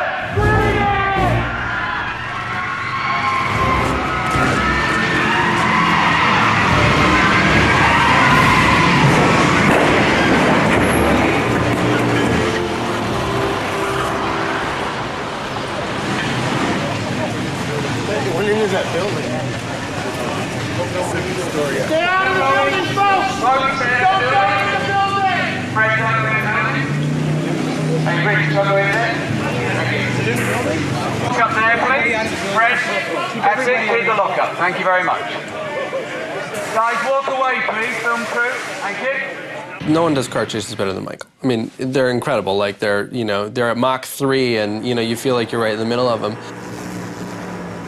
One of my shooting styles is using this little go-kart thing where it goes very fast, like 100 miles an hour, and it's a very small vibrating camera that's real low to the ground and looks like a suicide vehicle. And we use that for anything from running down the street to chasing cars. It's a very powerful tool for getting in and around and close to the action. We use it quite a bit.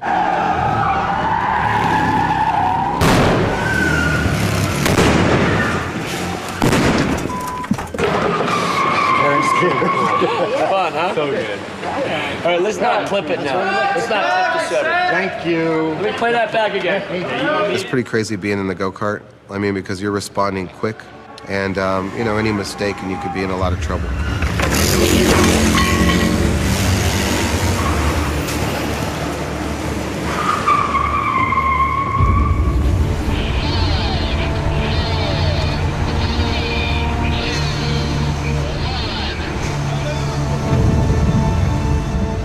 I tell you, I'm never going to be doing another highway chase again because I've now done highway chases till the cows come home. I wanted to transform right under the on-ramp, all right? So the next on-ramp is where we're going to start the transformation. Okay. The highway chase is huge. I mean, we have tumbling cars, we have crashing cars, we've got cars upside down hitting cars, we've got scraping cars.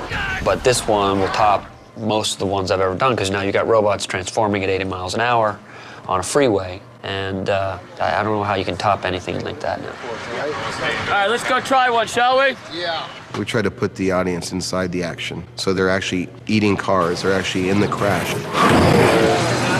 Come on, let's go. Baybuster, follow me. Watch out, watch out. Yeah, guys. We use the Baybuster, that crazy triangle car that can actually take direct hits from cars. The Baybuster is a pickup truck with a cage on the outside of it, and they mount anywhere from 2 to 4 cameras on the front.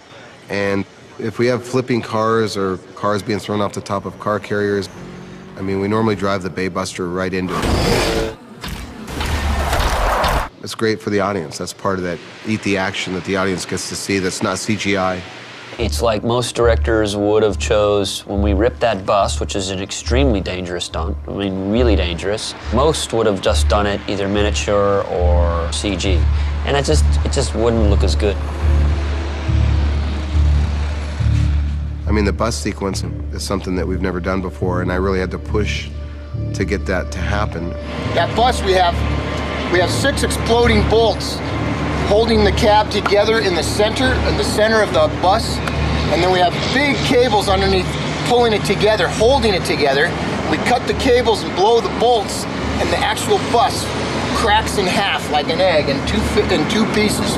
There's a stunt driver and drives the front away because it's going to drop down on another set of wheels so he can still control it. And then the back half has those same cannons in it that we're going to fire at 1100 PSI, 3 cannons, and the back half of the bus is going to flip away. Wow, it's going to be really cool.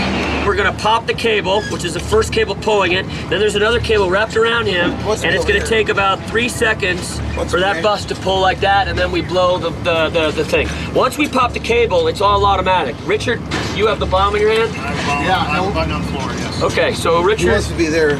Releasing the first cable when the bus comes out from under the bridge and gets into the sun. Come on, we're gonna make this an epic. Come on, guys, let's shoot this. Let's go. Fuck this. Let's go. Come on. Copy that. Let's go. Come on, guys. Someone get in this charged vehicle and have it started, because we're moving in position right now. Move those cars forward, Kenny Bates. So we put Richard Epper in the bus, and I drove the Bay Bomber and chased it with 4 cameras on the front end. But no one really knew what the bus was going to do. All right, guys.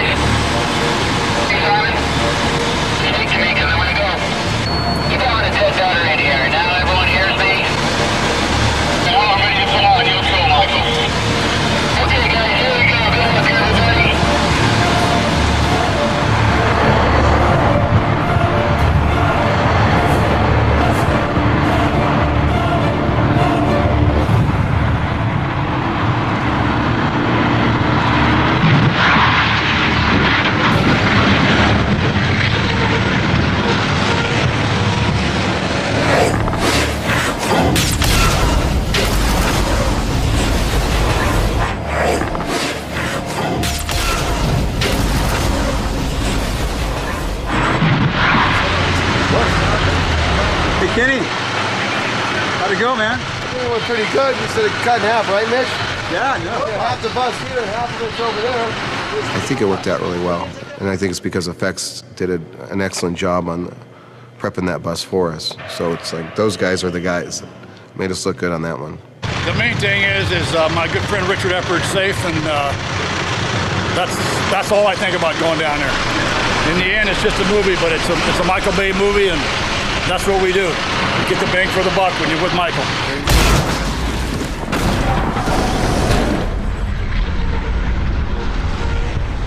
Actually, no one was hurt on this movie. I mean, we've had a really spotless track record for such a long time, and you know, knock on wood, because it's by the way, it's just a dangerous business. What we do, what they're doing, is dangerous.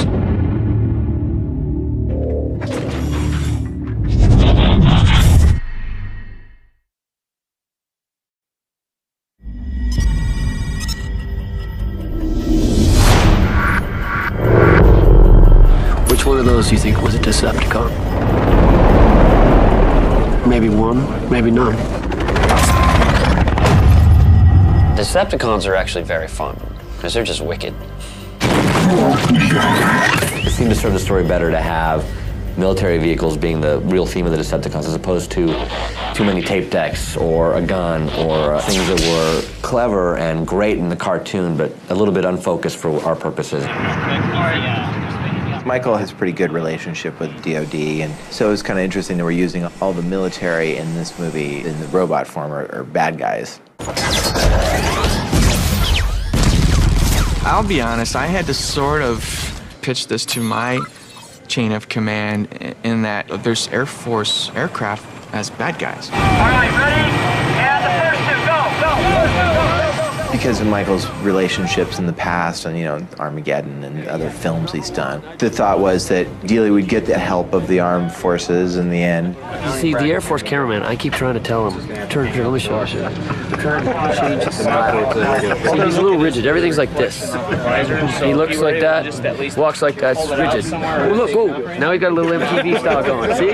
By lunch, he's got a little MTV style going. He loves the military. He knows how to portray the military to make us look good, and so it seemed like a win-win. And people love bad guys. The fact is, I mean, what's cooler than Darth Vader? I've always been like some of the first to shoot military hardware. In Armageddon, I was the first to shoot the B-2 bomber. Then this movie was the F-22s, which are the new $130 million amazing stealth fighters.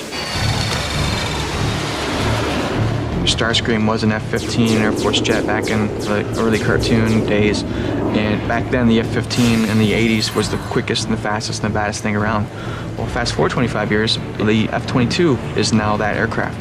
Rolling. And roll cameras. Roll cameras. Ready and action.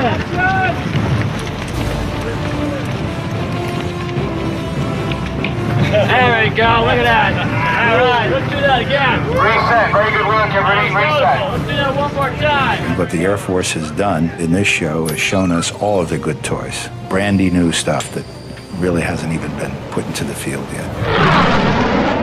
Is there any hand signals that the crew guys in the front give? Anything you give at all? Any hand signals?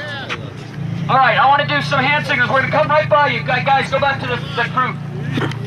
What kind of signals do you guys give? That aircraft is just phenomenal what it can do. There's war games they play where they'll send, 3 or 4 of those things out against 20 or so current F-15, F-16s, and it's not even a contest. Target ID. They can fire on enemies that are beyond the curvature of the Earth. They can track and fire on things that are 270 miles away. So those guys are dead before they're even within visual contact of that plane. So it's just very fitting that Starscream, who's the air commander and second in command, takes that form of literally the baddest weapon system in the world right now. We have Blackout, which is a MH-53 helicopter. It's a gigantic troop transport, mean-looking helicopter. Just looks badass, like the Cobras are kind of slight, yeah, they carry a lot of firepower, but as far as just looking big and menacing, the Sea Stallion was like the logical choice.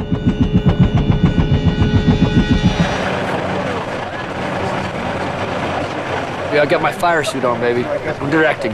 Ready. 1, 7, 6, 5, 4.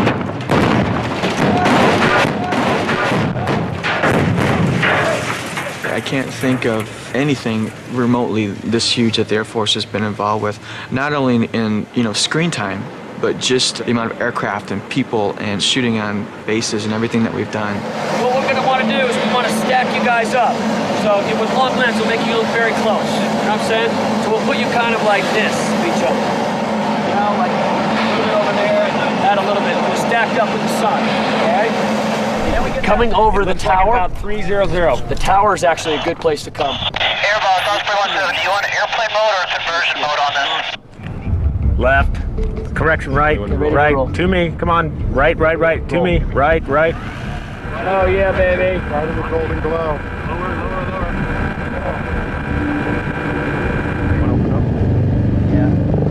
Bring him down. Send him away. Turn him around. Bring him down. Another path. Take it around.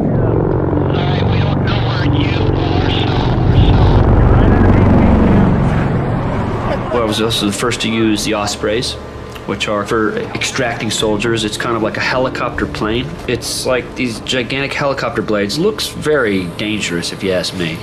And they actually rotate down and become gigantic propellers that angle forward and can go about 300 something miles an hour. Come back, please. Awesome.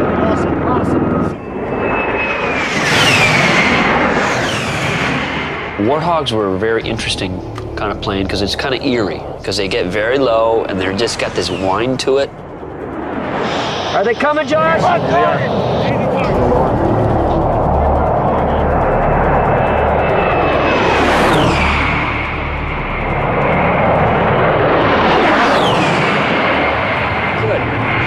Okay, come higher up, right now, guys. And it's got a lethal cannon on it. It's a creepy plane. If you're on the ground, you don't want to be there if it's shooting at you.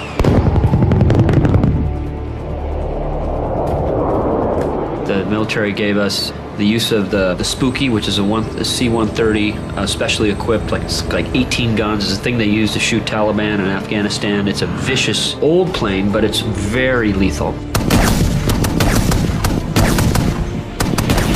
The 49th Fighter Wing at Holloman is the home of the stealth fighter, the F-117 Nighthawk. Well, they scrambled the stealth fighter, like 50 of them staged there, so we had them all rolling around, and it was crazy. It's still a very sensitive aircraft, a technology that that is involved with it still very top secret. I don't want you filming from that angle, please. We had to just basically make sure that certain protocols were kept in mind, that you couldn't film it that way, you couldn't get close to it this way. And once again, the production bent over backwards to make sure that they followed all the rules. Our tax dollars happily at work. One of the things that a lot of people don't understand, that all military support is on a cost basis. This costs the taxpayer absolutely nothing. The movie pays for any costs of the aircraft and personnel that cannot otherwise be used in training missions. If a helicopter is flying and it costs X number of dollars per hour to fly that helicopter, production company reimburses it.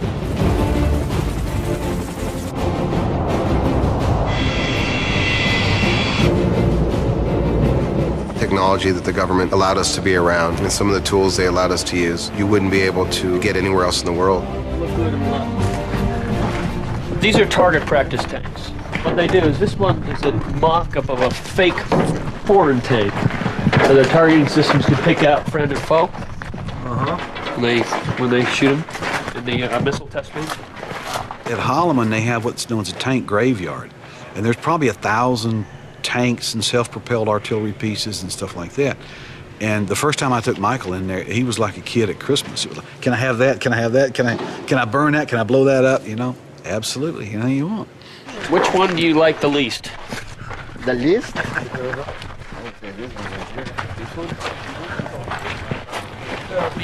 Yeah.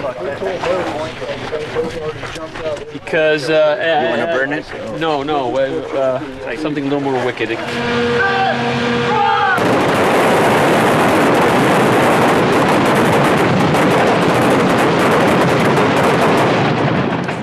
Anything? No, all right. Peace? Peace. And violence. Yeah.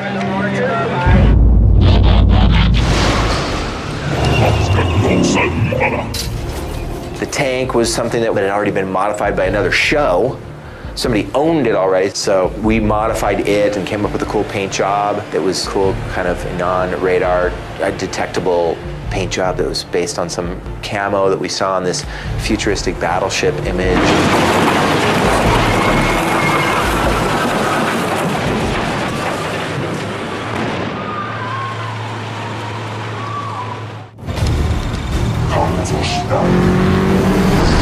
We found on the internet this minesweeper that the military uses. They send to Iraq, and it's very cool. It's called a Buffalo, but we call it Bone Crusher. How fast does that bone crusher go, by the way?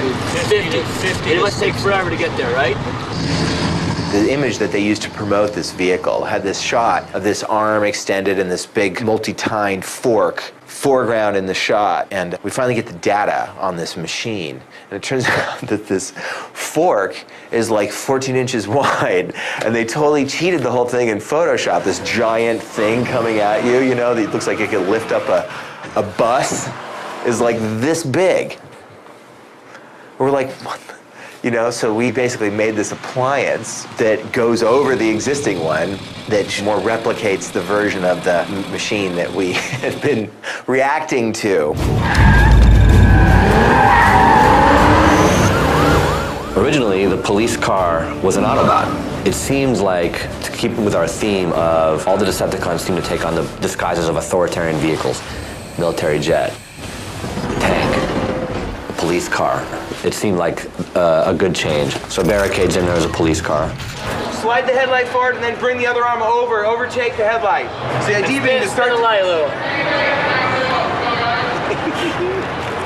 Barricade is a really fun character. He's wicked mean. Okay, all right. Okay, stop. I'm sorry. Oh, God. Okay, all right. Okay, look. Stop.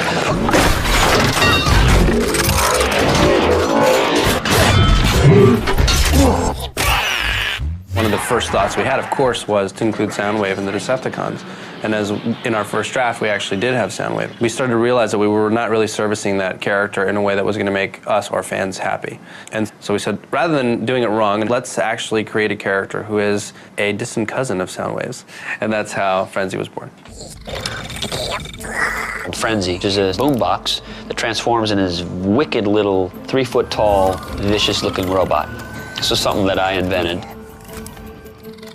We did an animated frenzy. We wanted to see, did facial studies on how his eye stalks moved and how his mouth moved and how his mask came out of this little boom box, you know, so we did some exploration with that. We started with the computer design puppet, and we had to go back and retrofit and make those things that look mechanical in design actually be mechanical, and take it apart and kind of work backwards.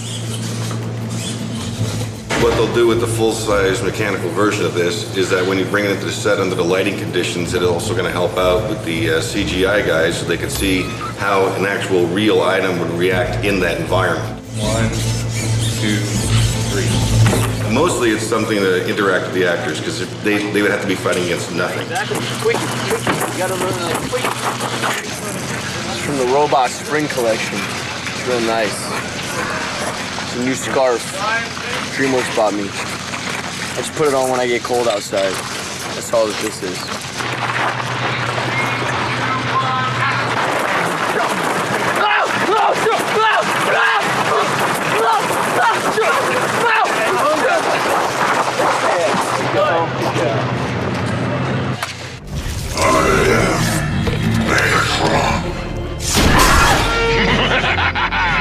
There's more where that came from. Megatron was represented as a pistol, a very realistic-looking pistol that in Japan actually shot little pellets. That mechanism didn't work in the US, but that worked well for a villain in the 80s. For us, we didn't want anyone shrinking, particularly the bad guy. We realized that for him to do that would be the equivalent of Darth Vader turning into his own lightsaber and having someone else swing him around. It's a movie. You have to update. To keep it in the 80s, that'd be great for the 25 of you on the internet. You know, but for the world, it's like, you cannot have Megatron as a gun. Join them in Extinction! Megatron transforms into kind of an alien plane. Because he's the most arrogant and vain of the whole thing, and because he doesn't have to really hide. He's one of the only Decepticons who actually goes from his protoform right into his alien jet protoform. What came up was just designing this kind of alien craft, which would hearken to what is happening on Cybertron. So this was a way to show how truly foreign these guys are.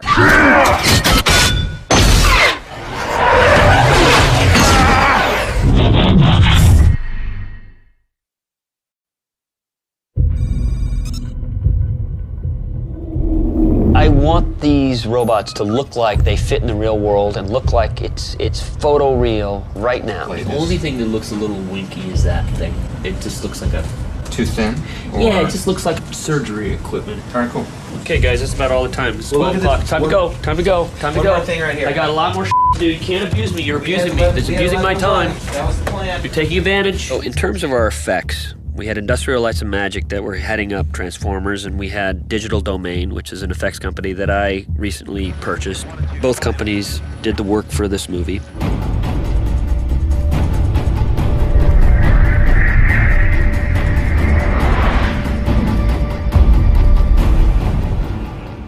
It's a bedroom.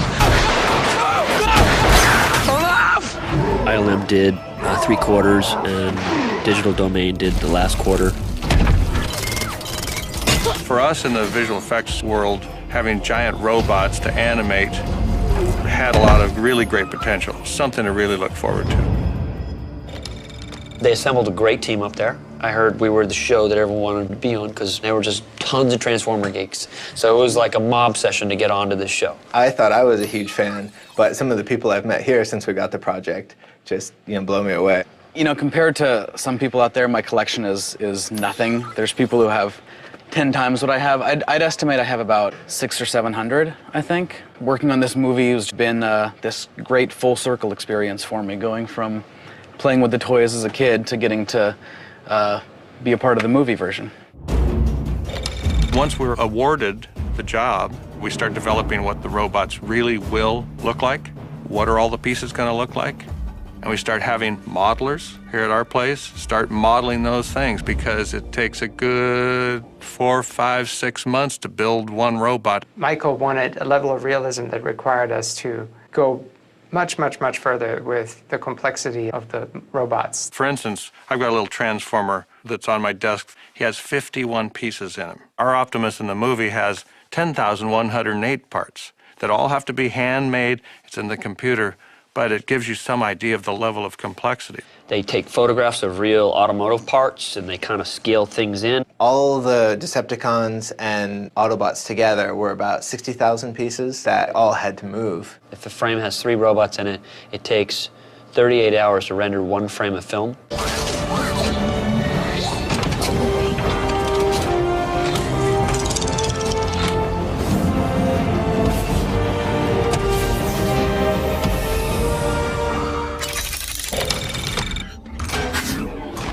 Nowadays, I'm doing less and less storyboards, and animatics are just becoming a better tool. It's basically a Saturday morning cartoon of the movie. From that, they'll show us what's going to happen. You can work out some very complicated camera moves, especially when you're working with a height difference of 28 feet, 40 feet. So you automatically start embracing ideas of animation and physics and trying to incorporate that in your little mini movies. It's a different process of filmmaking.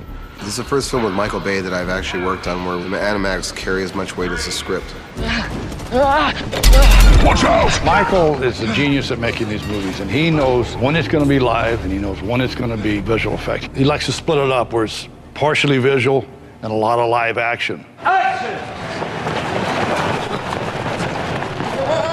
A lot of directors don't like to go that way because it's easier to go the visual effects route. The great thing about Michael is he tries to get so much in camera.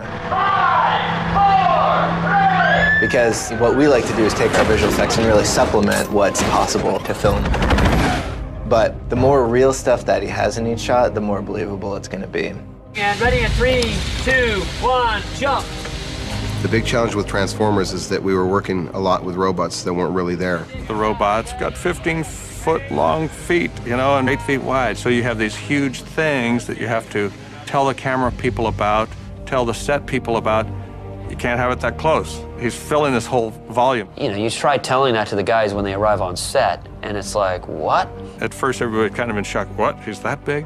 But we had simple tools on set. We have our blueprint, the animatic. We have our cheat sheets, all the size of the robots. They would bring these poles in, and everything else is acting and working around this pole that will soon be a robot. We're literally using window washer poles to act with, you know, and it's a tough thing. You gotta be in love with a pole. You know, that's been a stretch for me. It's a different form of acting. Can you talk? XM satellite radio, 130 digital channels of non-stop commercial-free music, news and entertainment. So you talk through the radio then, right? And a mighty voice will send a message summoning forth visitors from heaven. We all became immediate fans of Shia LaBeouf because our robots are worth nothing if the actors don't interact with them properly. Every day, all day long, my dialogue was with the A camera operator. Okay, roll on them. Go to profile. And our dialogue is with Michael all the time. Let's plan this, and you work out what the move will be. Yeah, you're right where Shia was. You're backing up, and we're gonna go 3, 2, 1, you're going. And the thing is, like, you're backing up like this on the ground because you're seeing it kind of go up in front of you, all right? It was a learning curve, I must say. They got much better at it. The surprising thing with a crew is how quickly they learn. I'm trying to help them imagine the unimaginable. Pretty soon, everybody starts to believe that they're there. And then you guys are gonna crawl back that way because You want to get out of the way. yeah, you don't want to get squished.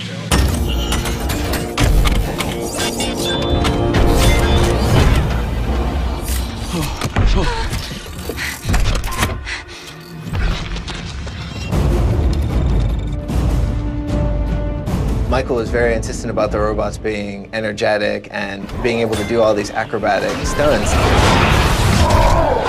We wanted to have fighters and guys that could maneuver in ways that you'd never seen before. We went into this development phase of showing how agile we could make the robots and still convey a sense of weight. And we found that the closer things got to camera, the faster they could move. But when you see the entire robot at a further distance, we had to really slow things down to help sell their weight. I used real stunt fighters. We do fight choreography. With Kenny's guys that were great fighters and different type of ninja type moves. What we did was create a fighting style that represented the characters of each robot. We would video these fights, not mocap, and it would help the animators get their kind of movements down and how we wanted to execute certain fighting scenes.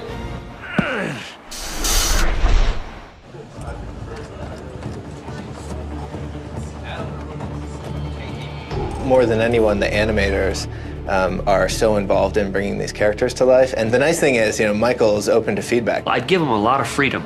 So what do you think? What do you think Optimus would do? And they all know Transformers, forward and backwards, and and you'll see things in the movie that reference like the old cartoon because they were such big fans of it.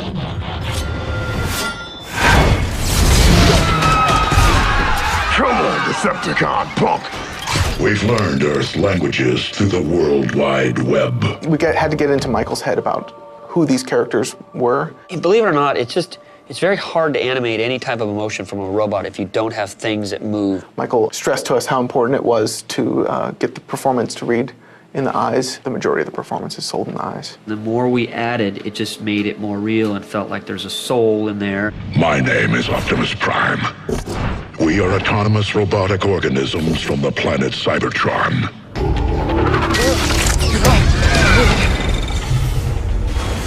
We have a lot of transforming robots. I think originally we started with 15 transformations. We have over 40 now in the film. In the original cartoon, you could have robots kind of transform midair and you really wouldn't care about laws of physics. This was almost too easy. Every single transformation in this movie is done as if these transformations were actually taking place in real space and in real time.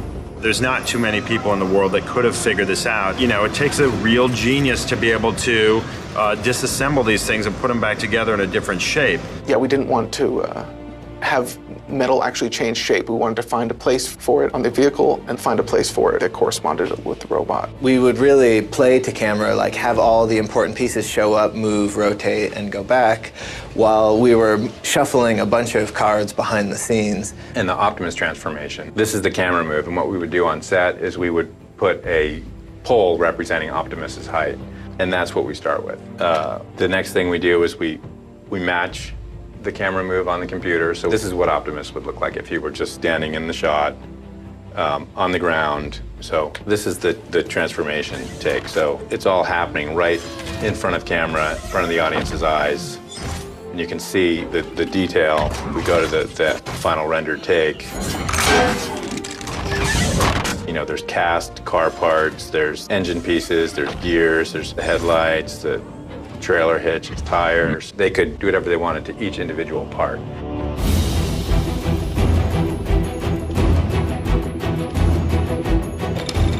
Friends of mine that are not in this business are always kind of nonplussed when I tell them that we have to, in a computer, completely recreate every single situation that we're shooting in.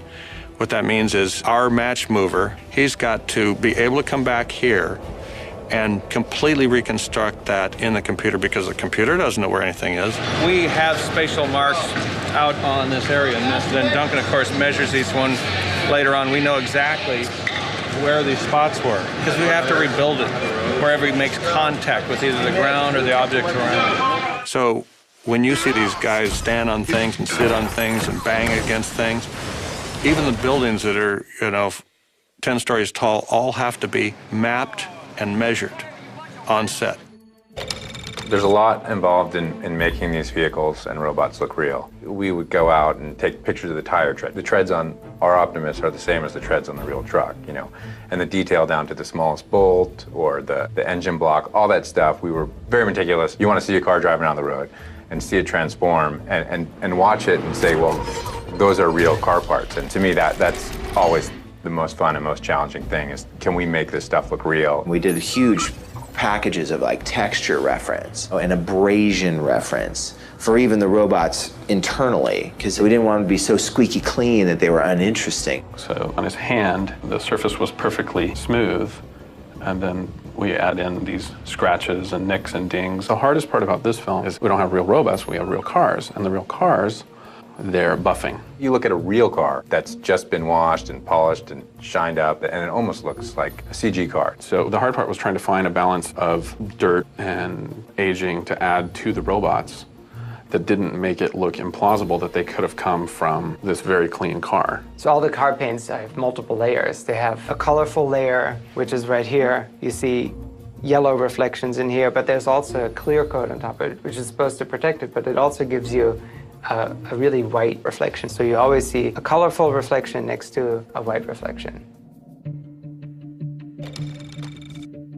Probably 2 years ago, we couldn't do this movie because of lighting and ray tracing, which is a way you light things. We spend a lot of time getting the lighting right. It's very complicated to get all the specularity. Because I'm a lighting buff, you know, and especially shooting so many car commercials. I would give dissertations at ILM of like, okay, if you see a car, it's gonna have a hot spot, it's got flat here, it's got more hot spots, it's got a long highlight there, and it's very confusing when you look at it. It's not like just one soft light on the car. So they had to really invent how to light these things so complicated to make them look like they're moving, and it's like reflecting car parts in a real world. And so we're always trying to add that in, and we're trying to give that sort of look to our robots, and adding glints and what he calls pings, you know, where you highlight certain areas.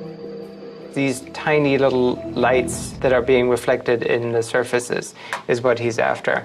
That was so interesting for us that I think most of us lighting people became road hazards because we're driving around looking at other cars. The robots are shiny. They have glass, they have metal, they have painted surfaces. The entire environment has to reflect. So every single shot has an environment recorded for it that gets now projected onto the robot. Otherwise, it will look phony baloney. We apply everything that we've gathered from set, which is really high-resolution environments, and everything is being reflected in the car panels. And obviously, these robots are moving around a lot, so we're getting a lot of reflective play on the surfaces. And there are major light sources in here, from the headlights, there's the overhead balloon, there are the eyeballs in there, which have to be glowy, the blinking lights. We have the blinker right here, and then the face and his mouth talking is being reflected in the hood of the car. And that is what really sells it at the end. That's sort of the icing on the cake for us. Our job and our task to create the illusion that everything was just shot on the same day, and that, you know, these robots who aren't even real were there. ILM is known for its really fabulous level of compositing. And these guys just look at the shot as artists all day long, judging whether or not that thing looks like it's really in there. We start with a background plate, obviously, that's shot in production, and then we take computer-generated elements and we add them to the shot. Michael is the type of guy that wants to shoot things messy, which I love, because you shoot the explosions or all the debris or anything on set. It makes it harder for us, but it's real. So let's say the bomb goes off next to the robot. We have to model the robot, but then we have to pull out that debris out of the plate and put him in there behind it, because he's got to fit into the background, but behind that debris that might be going. It's very much a process for the compositor to get in there and make everything feel real again. And that's what those guys do. They attack the shot and take it to the point where it's finished. We shot a plate of the real helicopter, but in this case, it ended up being easier just to remove that helicopter. This is what the background plate was. We essentially removed the real helicopter and then replaced it with our own. So here, the compositor has actually added in the helicopter, layered the soldiers back over the top, added in some bullet hits for when the soldiers actually fire and hit blackout, and then enhanced muzzle flashes in some cases to try to just bring out the visual excitement of the scene. And then in the background here, where we had, you know, previously a blank tarmac, we've added more soldiers and just more firing as a texture of excitement, just to make it look like they're hitting them sort of with everything they've got. My God.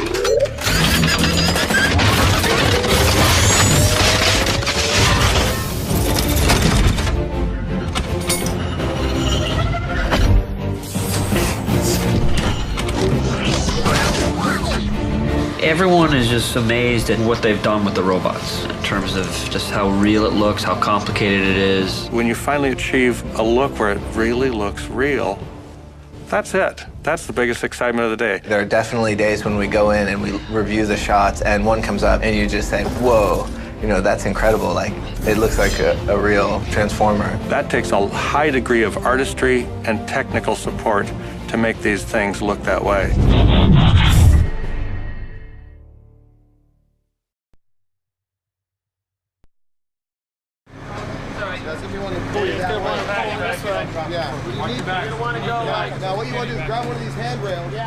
My cameo was Megatron plucking me out of a Mercedes. Mike, do we not need to damage the car a little bit? Because he's just been stomped on, right? I would damage a little bit. Why? Well, because we haven't done anything to it yet. I know. Right here. Yeah.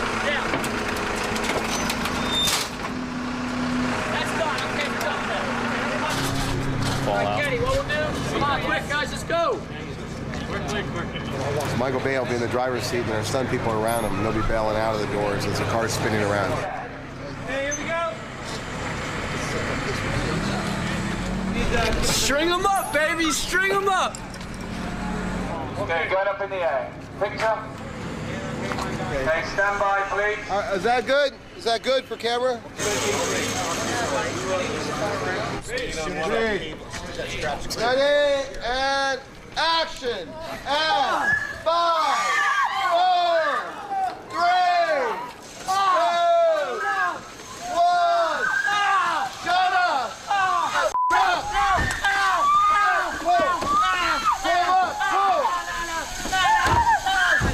Cut! I'm cutting that.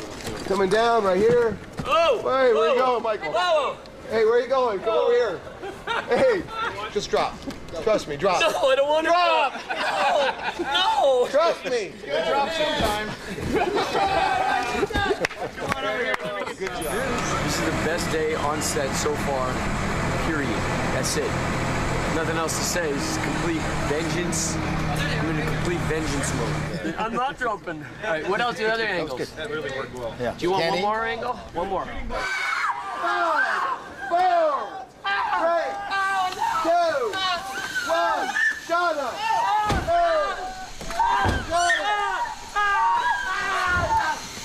Good. Over there, cut! Coming down. All the way down, I'll be back. How is that? Is that good? Good job. It was a very expensive shot, but I cut it out of the movie though, and he's supposed to fling me. I mean, that would have been funny. Humans don't deserve to live.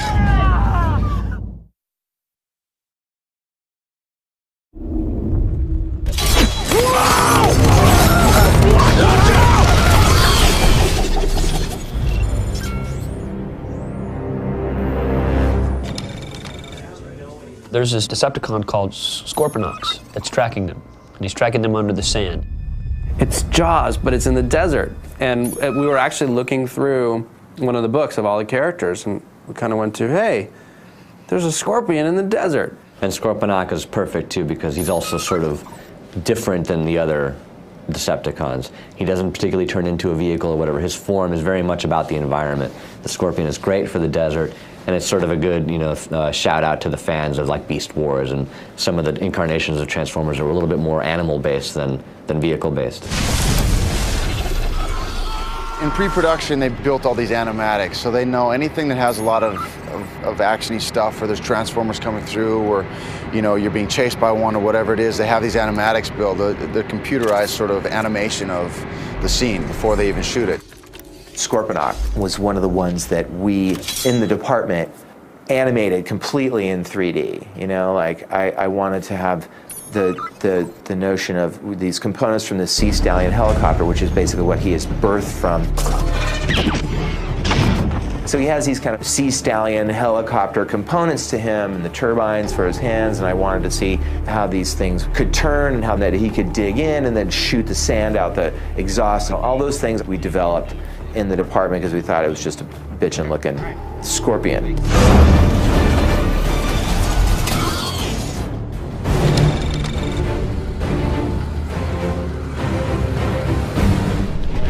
Yeah, it's kind of like these, but there were some that didn't look like they were taller than that. These are target practice?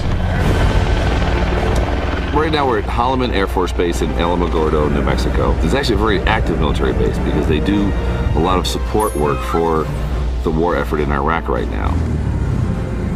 Since it's a missile range, everywhere you go, there's a chance of live ordnance. You go to this fence on the Scout, and it says, don't walk in. Live ordnance could be possible, unexploded bombs, blah, blah, blah. And I'm like, okay. So we step over the fence, and it was weird walking. And I kept walking, but looking down. And so we actually had a minesweeper clear when we shot there for a good 5 acres. You see a little bit of go, and then the two mandibles. Kenny, move over this way. Yeah. But the idea that they bust through and then the wire pulls them away. Probably no matter what, you want them on, either side. And let's, it'd be nice, whatever he does, whatever Danny does, it should be small and build like a crescendo. We are on Holloman Missile Range. Don't pick up anything with a red tip. It looks like a bomb.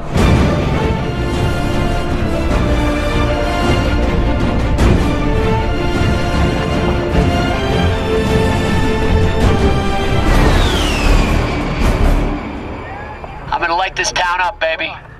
Ready! In Mexico, we all had a really good time. We blew up hundreds and hundreds of pounds of black powder and thousands of feet of primer cord. So there's where I told you about wetting it down. The chunk. You see the chunks in there, Michael? Good. We had primer cord, which can take down a tree or destroy a car. It's a little like rope-like explosive. I had them lay out like 200 of these strands so that they can fire it on a millisecond thing where it's like, it makes it look kind of like a wave coming at you. They put the high explosives on, then they put just carpet on top of it, and then they put sand on top of the carpet. And when this was ignited in a sequential order, the carpet just lifted up and it bounced the sand high enough. And it gave Michael the exact look that he wanted. Hands up! Cut. How was that, Dave? Pretty good. Huh? Good. Were you still in it when it was falling? Yes, sir. Oh, good. Thank you. There were a lot of bombs, a lot of explosions, a lot of strafe hits. There were people flying through the air. We had guys on ratchets.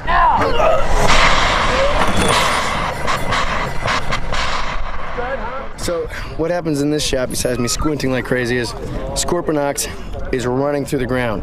Do. Of course, I'm not the smartest ranger, so I'm looking around. He's right behind me. Thunk, right through the chest, and then clunk, takes me back and eats me.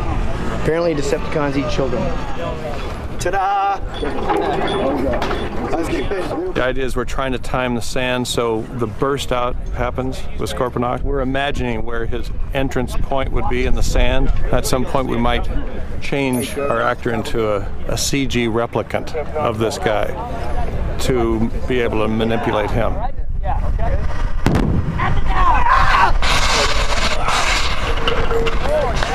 That was cool. That was cool.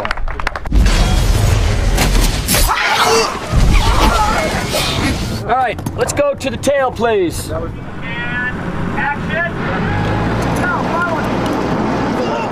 Michael wanted a Scorponok's tail slithering through the sand. We just made a whole track right out of plywood where it actually had a groove in it. They put the lightweight plastic down, and then you put a razor blade in front of it, and as Scorpion is going through it, it just cuts that path.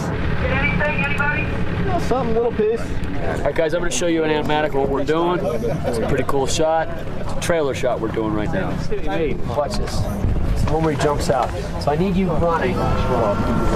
It's right on you. You know what I'm saying? So you've got to have that in your faces. All right? Done. Trailer shot. See? Trailer shot.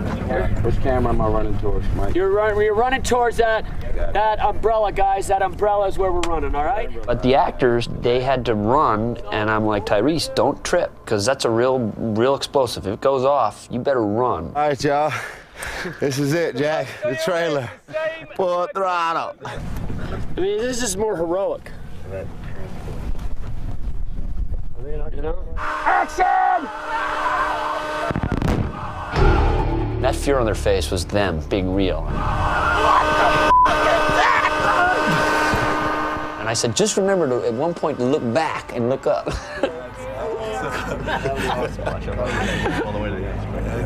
Were you still screaming? Oh, yeah, you better believe it.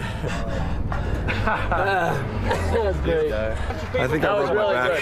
Good. Did you get anything? That's how we do it, baby.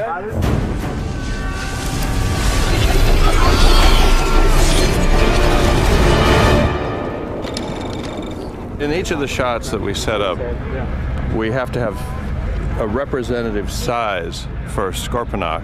We want to mark where this is, where the trench is.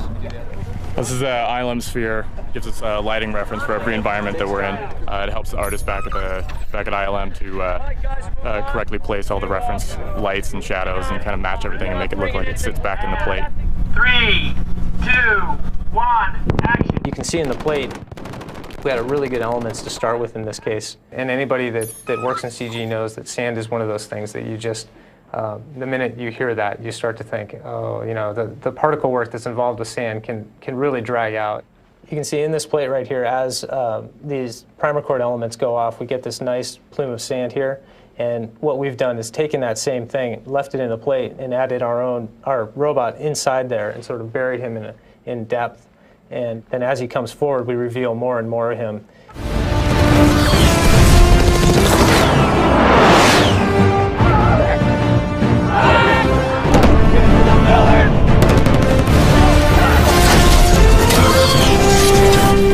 Oh, what is that? You know, it's not a bad job.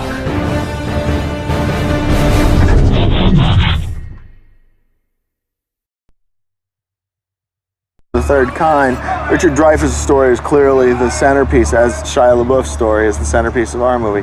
But then we have two other groups of humans that we follow quite closely.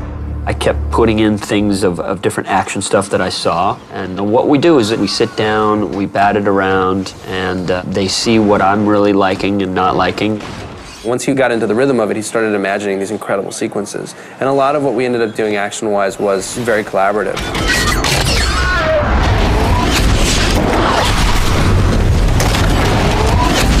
He is the sickest action director on the planet. That is something that he is. He's not Ilya Kazan, and Mike will tell you that.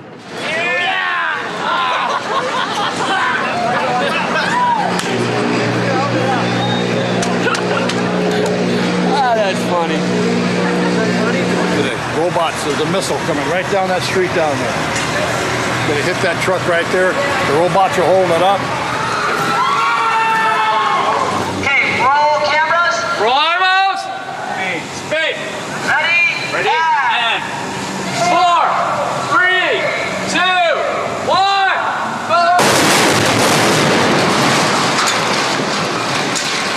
Michael staged huge, logistically complicated scenes of massive destruction and explosions, and even when I was watching those dailies without the actual Transformers there, it was just eye candy.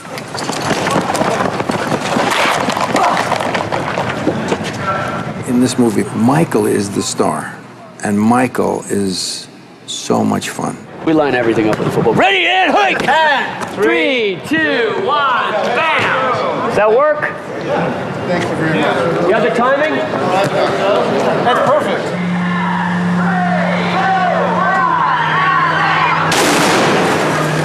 Action!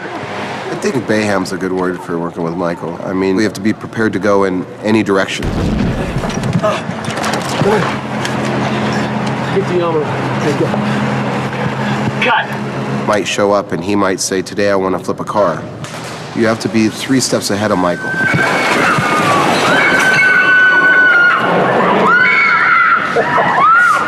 Smells You hear on the walking when I'm walking in, Bay's coming in, he's coming in hot, he's coming in hot. Here we go. Ready? You know, it's all wired because I'm ready to go. When I come into the set, I want to start shooting. Come on cameras, let's go! He's got a tireless kind of energy, and I understood that that's how he gets into it, and then he's into it. It's like an actor getting into character. Jim, lift him up again and do it again. Do it again. Keep rolling. Ready? Okay. Oh, God, please don't kill me, please. Keep moving up. Okay. Jim, lift him up again and do it again. Do it again. Keep rolling. Ready?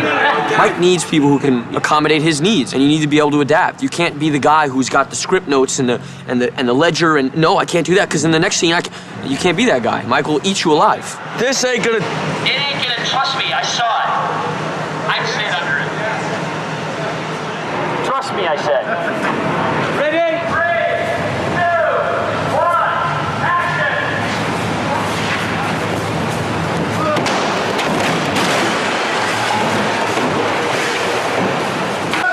What he is he's very honest, he's very blunt, he's very direct, he's very opinionated. Give me a shot, Dave. And The dogs started getting smart after a while, and instead of stopping at camera, the dogs kept chasing Shia.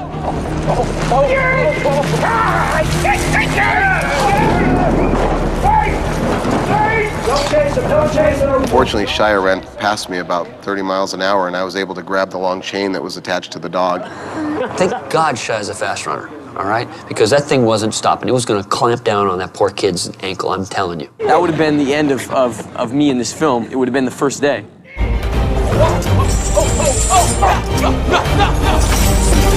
They talked about how hot Michaela was going to be.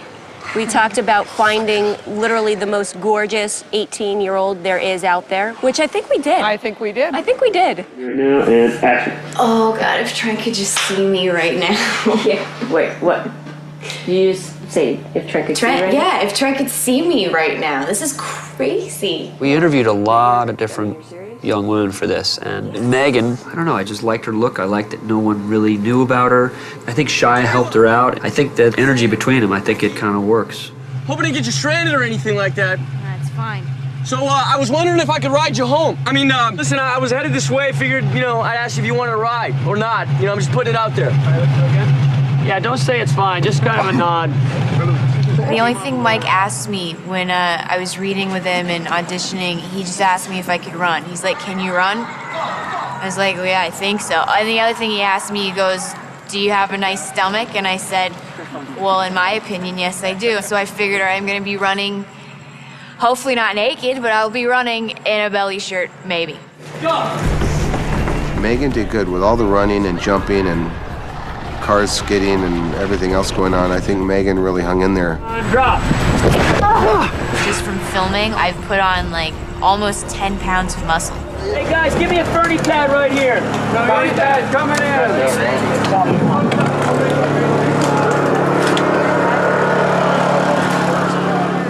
All right, we're off to roll camera. All right, here we go. And look back on the next time. Here we go. Back out there.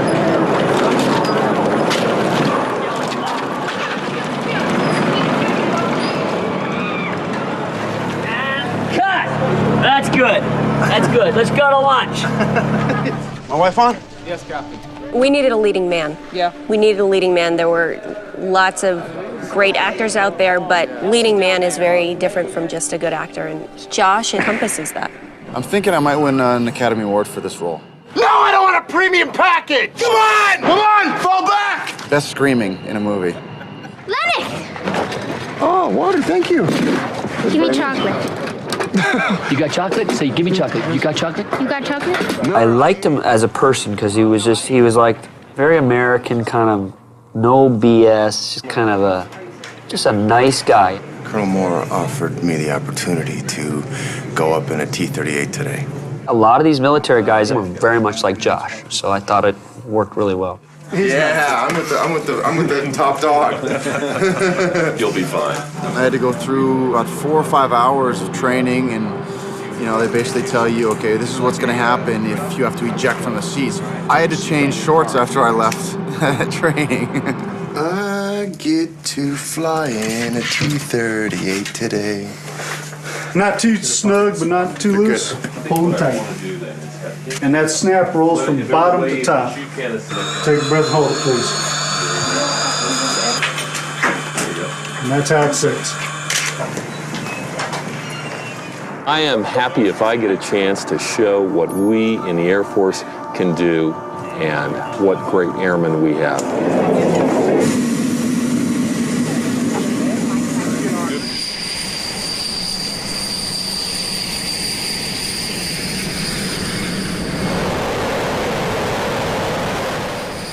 It was one of the most exciting things I've ever done. And he let me actually fly it a little bit. He's like, okay, turn it 10 degrees and we'll go down to 1,500 feet. I didn't throw up once. Star Nisha, Tanisha, and Keisha. Y'all laughing at my daughter's name? Yeah. Damn, get me home. All right, cut. All right. All right, good. Tyrese, he paid me to be in this picture, so I took his money. Commonly, when you start movies, I make a mistake too, it just takes too long. Michael Bay keeps everybody on edge so we can all stay sharp and on top of our game, because he's on top of his game.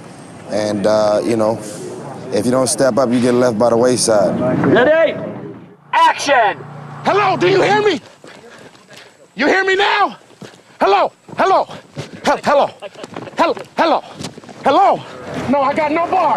I got no power. I had a little situation right before I started filming. I just got sick, really sick, and I ended up missing like the first 3 days of filming.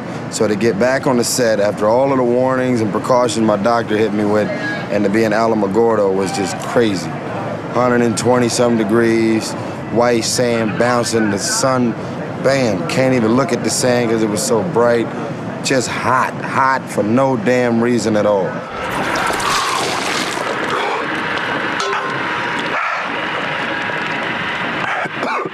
Cut. How was that? Is that good? I've always wanted to work with John Turturro, and I'm really glad I did, and I was intimidated the first day working with him, and I got on with him very well. Rolling. Ready, and action. Your son's the great-grandson of Captain Archibald Wickety, is he not? It's Witwicky. Witwicky? Witwicky. Man to the premises, sir. One more. Don't laugh. I've definitely been enjoying myself, so I feel like I've been able to be a little creative and imaginative. Sometimes you don't get a chance in a really big film. Hey! Get that thing to stop, huh? Looking at us. Get that thing to stop! I love working with Turturro. He's a funny guy, and he does phenomenal impressions of people in the business, and he knows everyone. He does a Scorsese imitation that'll just bring the house down. Every film he ever made is flashing through my mind. It's a challenge. The hustle, this. Something on my mind is Paul Newman. How am I going to direct him? She did it. She's the one you want. She's the criminal. Okay, look. I'll wear a wire. I'll turn state's evidence. I'll do whatever you need me to do. Okay? No. Look, I'm not going to jail for you or for anybody. Michael will come in and tell us what he likes and what he wants conveyed in that, and let's just try to have some fun with it. Come on, focus, Glenn. The thing's gonna whiz by. Ready?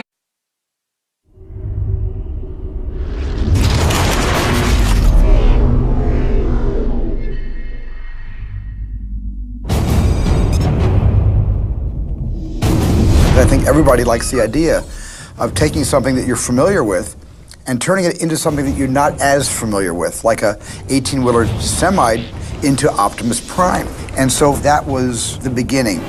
I joined Hasbro in 2000, and the company was in some degree of difficulty. So we were focusing back on our core brands, and Transformers was one of those brands that we began to really rethink about, and how do we reignite this brand for future generations. I was aware of the TV show, I used to watch it with the kids, but I thought this is a movie waiting to come out and be dusted off and to be reinvented as a live-action experience. I'm going to end your hunger once and for all. We were initially really resistant to the idea of doing it because it's something that we had cared about as kids, and that's always kind of it's on the one hand really exciting to take that challenge, and on the other hand you go like, I don't want to screw this up. The first thing that I sat down with the writers was an idea to make this a story about a boy in his car, because that's something everybody can relate to. Bumblebee, head for the underground parking entrance. Transformers were always about robots in disguise and more than meets the eye. And that more than meets the eye could mean more than just the robots. More than meets the eye could mean something about the human characters. But there were very few humans that we could draw from. So it meant coming up with characters that didn't exist before. In the original cartoon, there was a mechanic character who was kind of the basis for Sam. We kind of looked to movies like E.T. for the way that Elliot became the audience in how we were experiencing the wonder and the magic of E.T. coming to Earth. My first draft actually was just focused on the kids. That's awesome!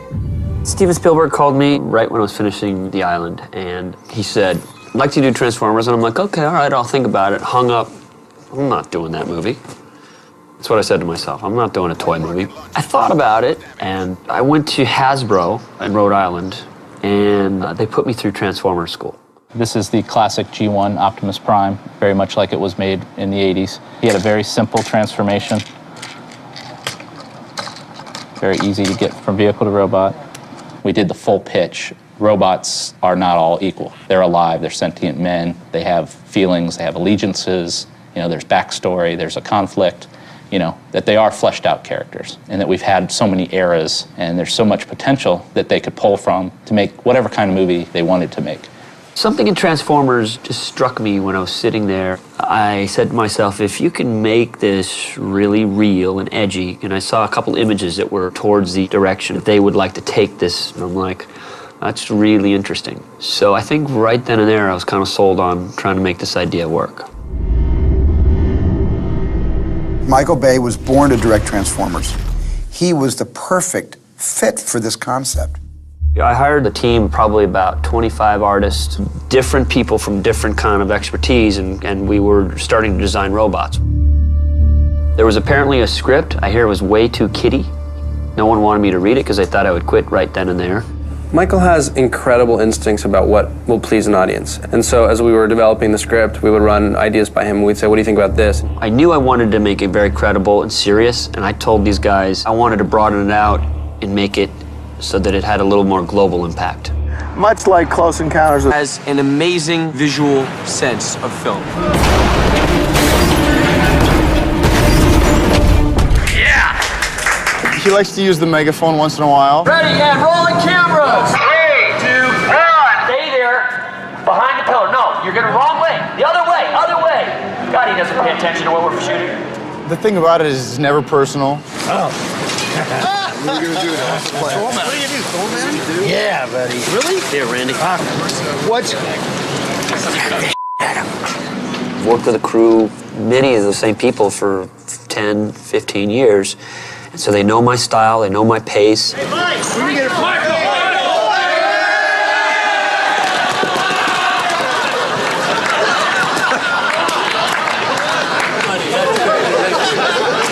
You guys pulled that well. I was like over here distracted.